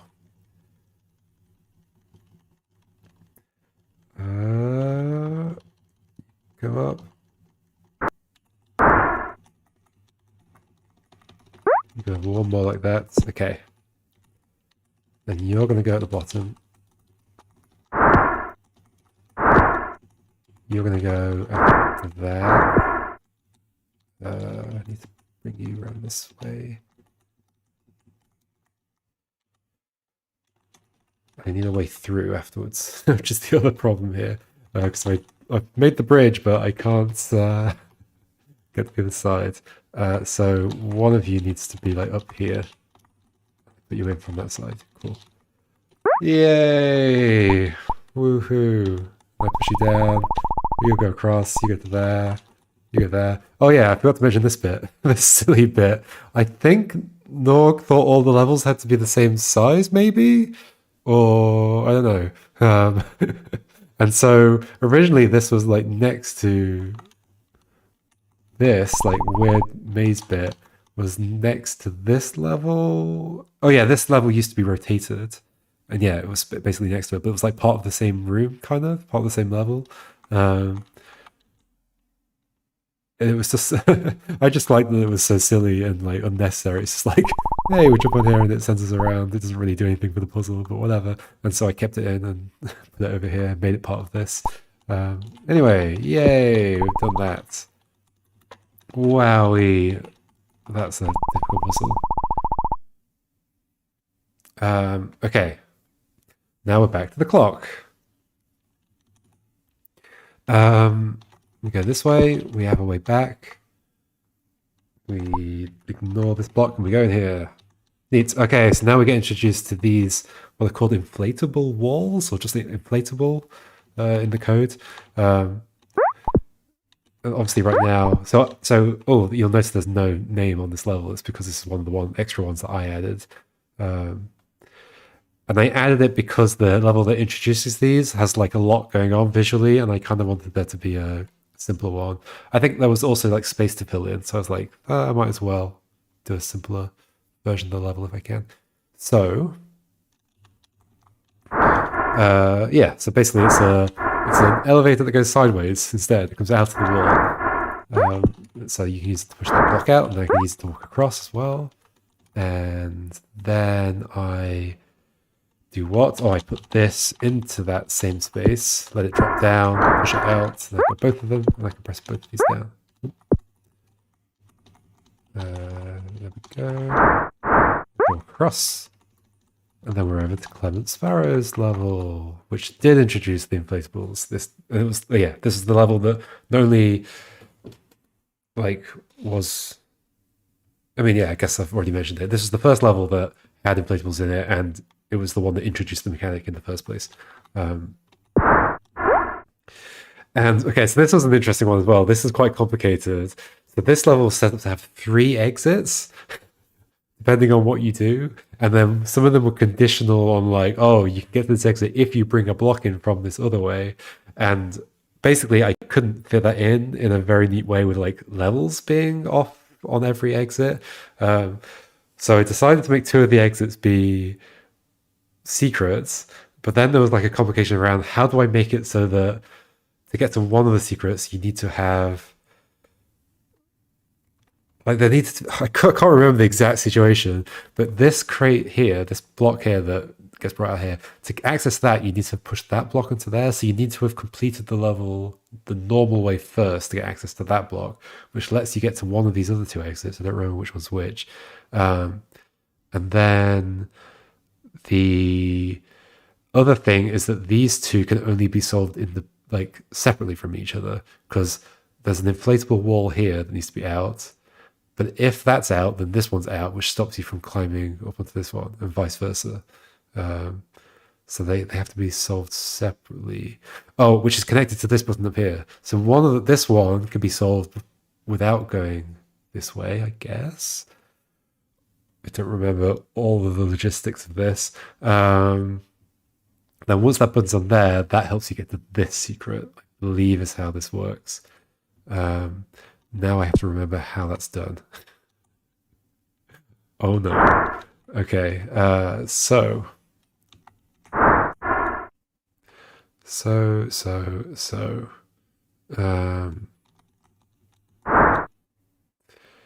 I try the secrets first or the main exit? I think I have to do the...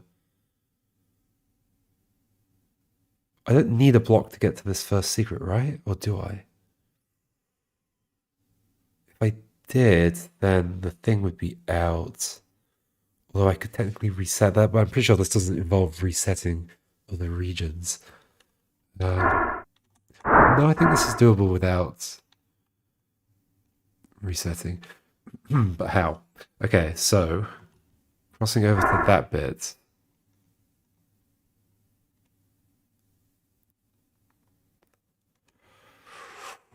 Oh gosh. That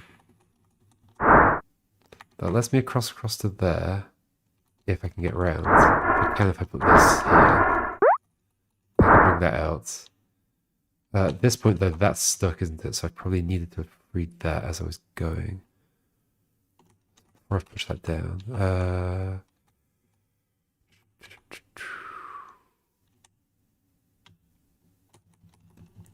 Don't push that there at all yet. Let's go round. Oh gosh. These like inflatable walls push me around as well. Wait, were you against that? No, you weren't, so I just put you there. Whoops.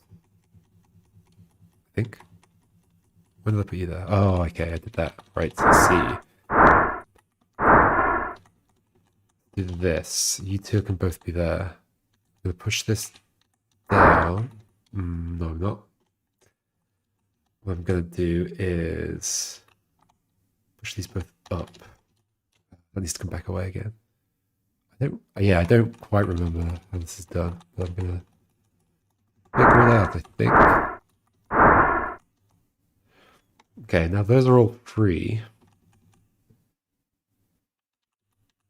Sort of. Not in a nice way.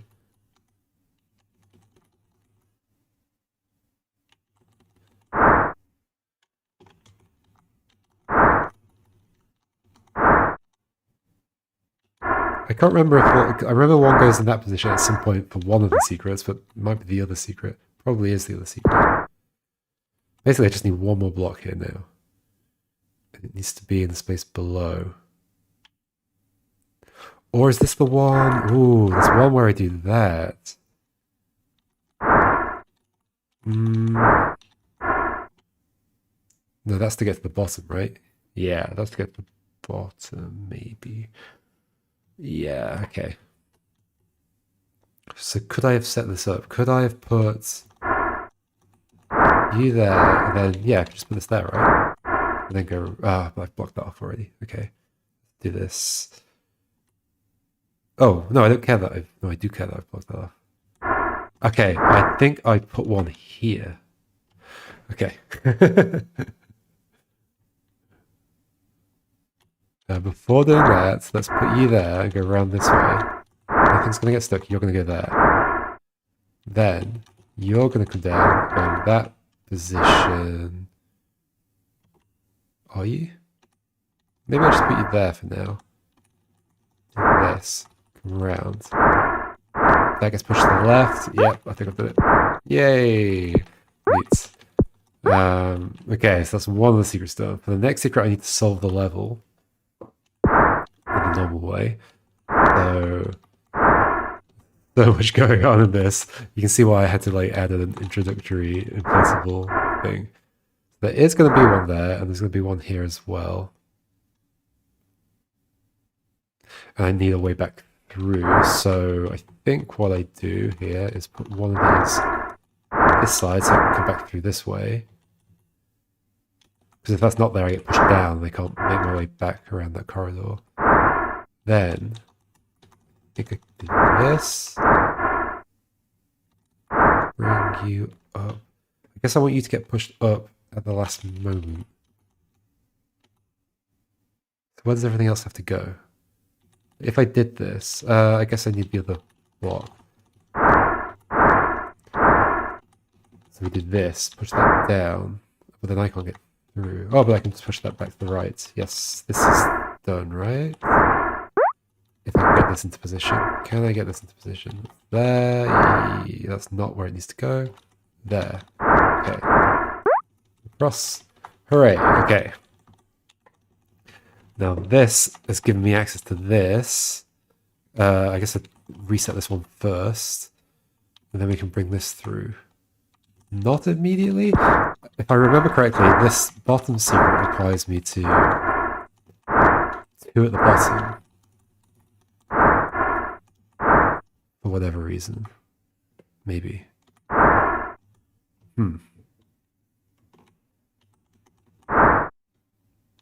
Wait, am I not basically done? Or maybe 3 go at the bottom. Like that, and then I bring this one down. What isn't filled in at this point? No, I'm done. Okay, cool. Neat. Okay, then we solve the level again. This definitely isn't the most elegant way I could have set up these secrets, but it's what I ended up doing because there's so much going on. I wanted to try and like make every exit to this puzzle relevant as well. So how do I do this again? I put 1 at the bottom so I can go, oh gosh, yep. So this is the reason I have to put 1 down here, is I can't go to the right from here because it pushes me down. So you can through there, and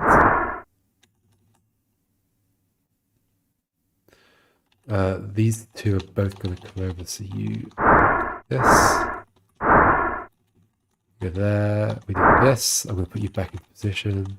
On the side, go up here. We put you in position here. And we go through. Yay! Okay. A18, Deusovi's level. This is where we learn about a very cool mechanic that has a lot of backstory to it. So this level did not introduce the mechanic that's about to be introduced. So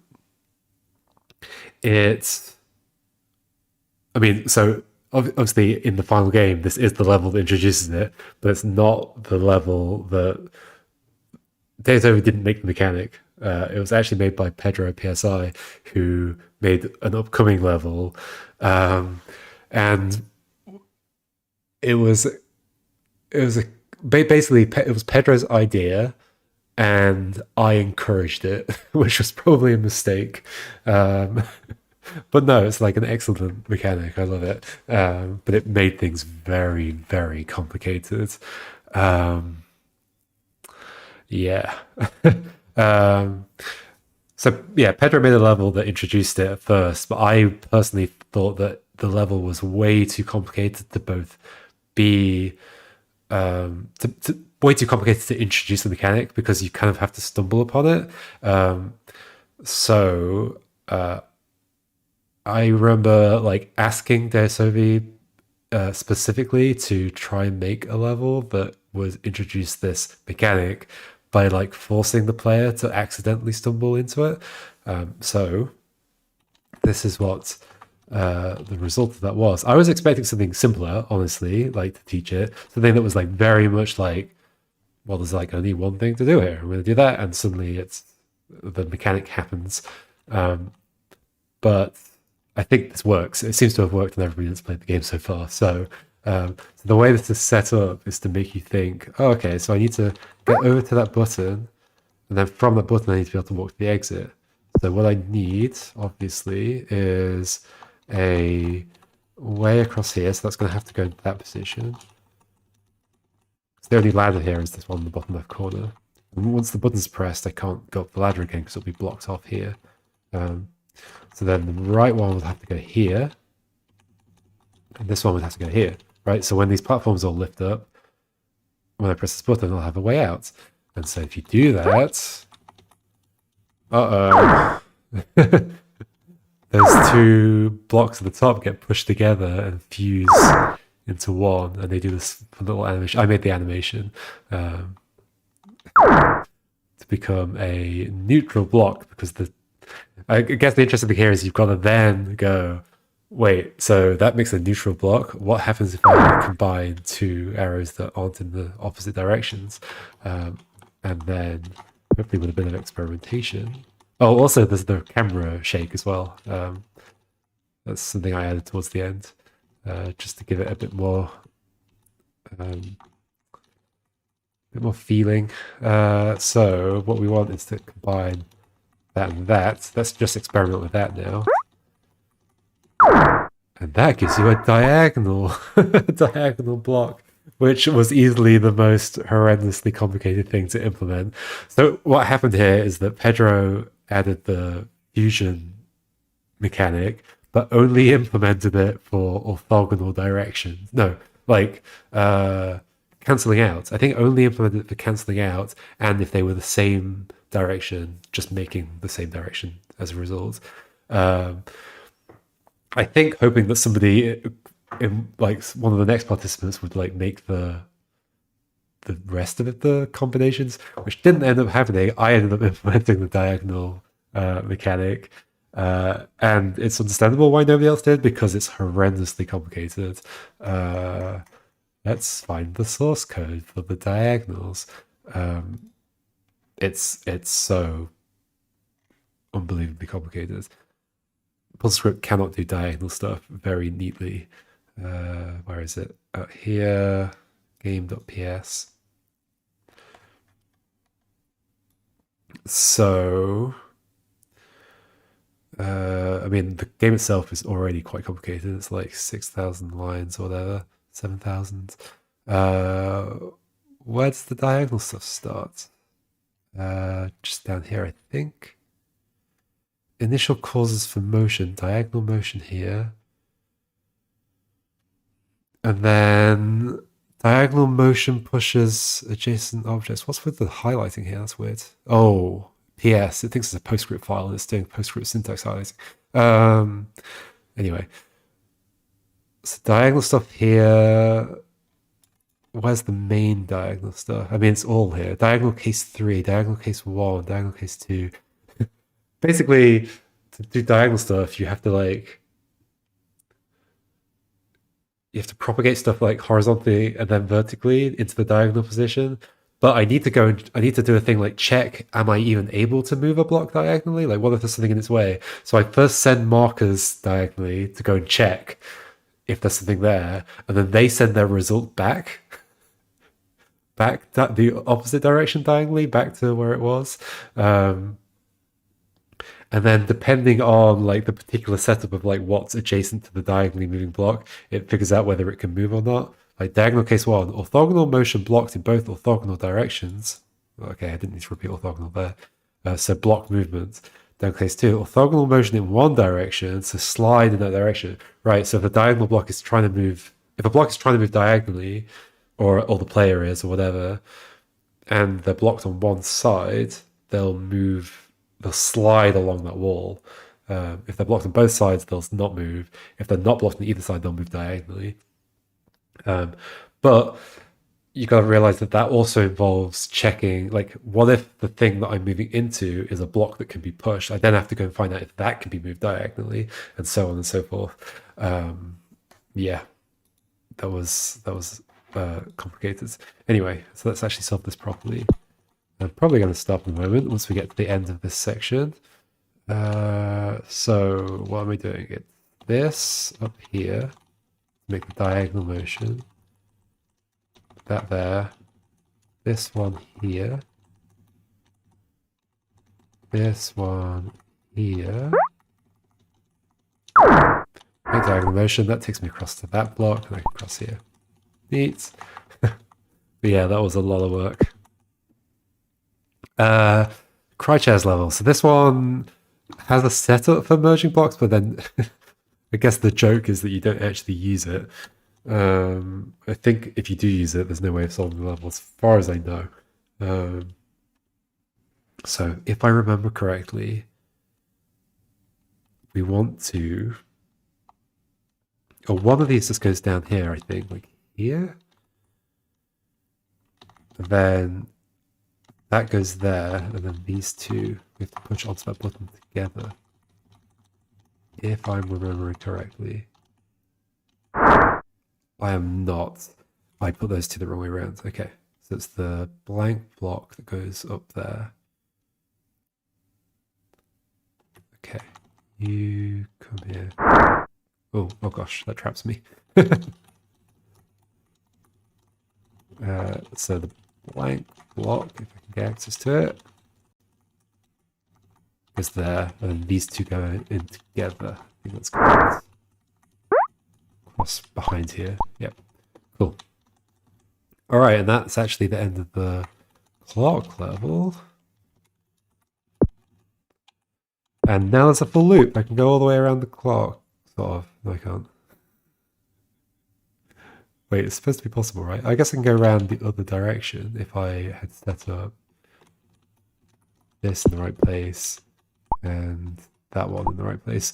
But I did not. But yeah, it's possible to make a loop that goes all the way around, which I will be doing in a second. So anyway, so we're at the end of the clock. We're back to the start. We could go back that way if we wanted to, but instead we're going to go out at 12 o'clock. Well, there's this little mechanism, which I was quite proud of, which is how it, like, there's a separate region here. So notice there's a separate dashed line around this. This is just a separate region for making it so that you can always, even if you reset the clock room, get round to here and back again. And actually, sneakily, what I've done here is this area with the two blocks in it is actually its own region embedded within the other one. You'll see the dashed line kind of changes as you go through it. And that's just make it so that it's impossible to reset this space with these in. So these are always, once you've pressed this button, these are locked into place. So there's no way to reset it, because I didn't want to end up in a situation where somebody accidentally resets this and then can't, like, has to then basically go around the clock again. I think that would have been really annoying. So this is like a forced gate. So if I reset this region, I go to there. But it doesn't reset the gate because that's a separate region inside. Anyway, I am going to have to actually redo some of the clock region. But what I can do, yeah, what I'll do is I'll reset it here. Come through on this side and build a path around like this, going anti-clockwise because it's easier to do. So you go there. You go there. Let's try and end up with a traversable path in both directions. Am I remembering right now that I've actually done something wrong already? To solve this puzzle, I remember the trick being that you don't want to put that block in there. No, it's okay. I get it. So what I want to do is keep going. This is fine. This is fine. That can go there. That can go there. That can go there. That goes there. It's here. So what goes... Right, so let's loop back around here. Now I have this traversable path, and I, this way, whoops. I grab this and bring this around with me, I believe. I've used too much stuff, right? I need to specifically only use... Yeah, okay, I need a lot of those blocks. So let's reset again. What I actually need is just to make a path that's traversable that way. So we'll do this, yeah, okay. I like how, like, elegant that is to set up. And then we're going to take this one, put it in that space at the top, so we have a blank that we can use. And then, do I remember how this goes? So, I remember the shape, so I think I'll be able to do this from memory. I need to get to that. I need to get a block onto that button that's in the middle, which is quite a long way to traverse. So then I need another up, which I have to get from going around again. I like how the theme of the clock, like, really, like I'm rewinding time now or something. It works pretty well. So next one I need a left arrow or not? Yes, I think so. I think I'm going to take you in that space there. At some point I need to take the... Oh, right, yes. Left arrow, then what? Then the blank? Or not? What's wrong with just doing like an up? Do I have an up? What do I have left? I've got down, a right, a down, a right, and a blank.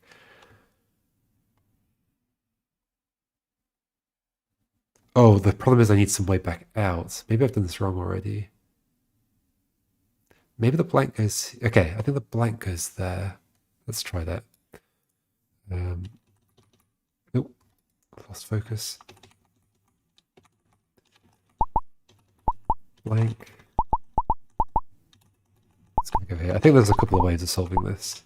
Blank there, and then I'm going to take a right. Oop.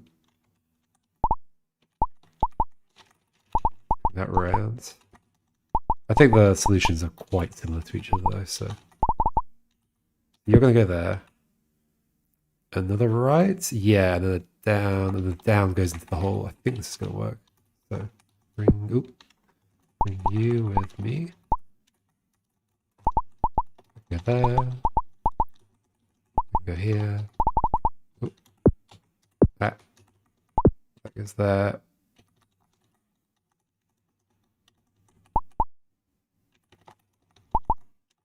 And these as well.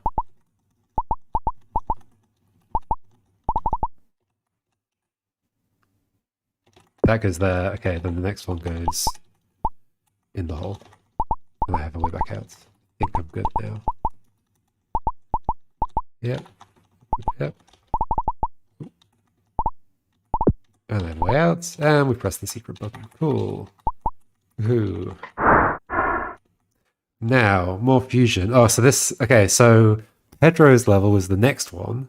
And it uses a different way of making fusion happen that isn't the same. Like in the previous level, the way we made fusion happen is by using the inflatables to push two things together, like the walls that come out horizontally. But that didn't exist. The inflatables didn't exist when Pedro created the fusion mechanic. So I think clementsparrow introduced the inflatable walls so that there was an alternative way of fusing things on the bottom layer. I think that's how it went. I can't remember exactly. But my other concern with Pedro's level is that the alternative way of fusing stuff is quite hard to know about. So I ended up adding this level to tutorialize how this works.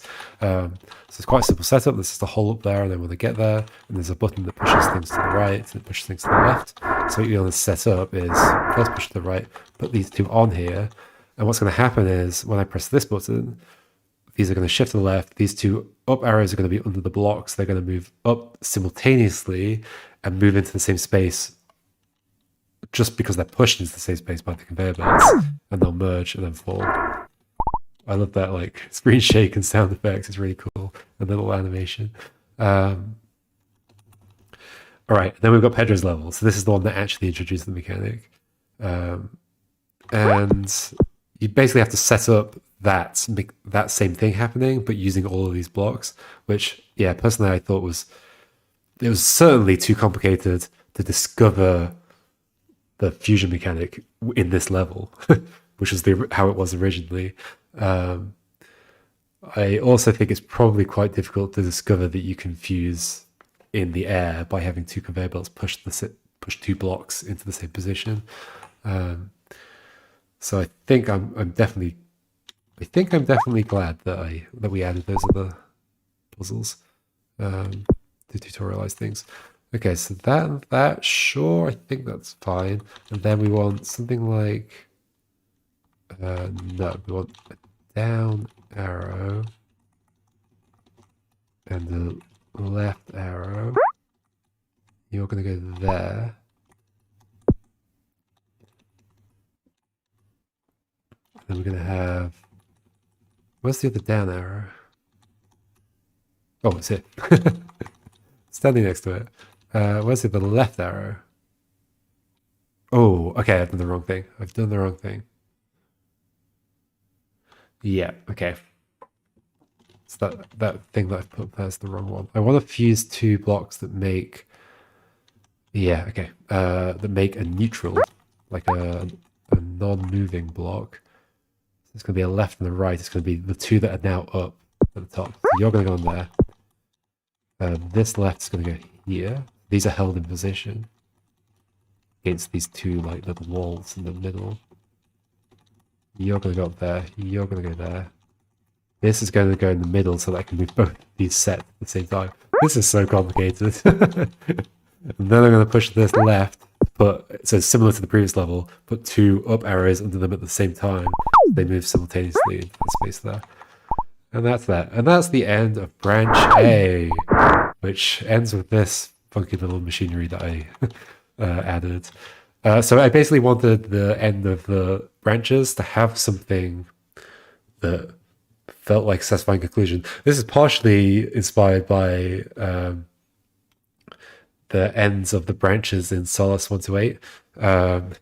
It has like these cool little patterns going on, which makes the end of the branch feel quite celebratory. But I also wanted the end of the branch to involve the mechanics that were introduced in the branch. So this one involves buttons and it involves fusion.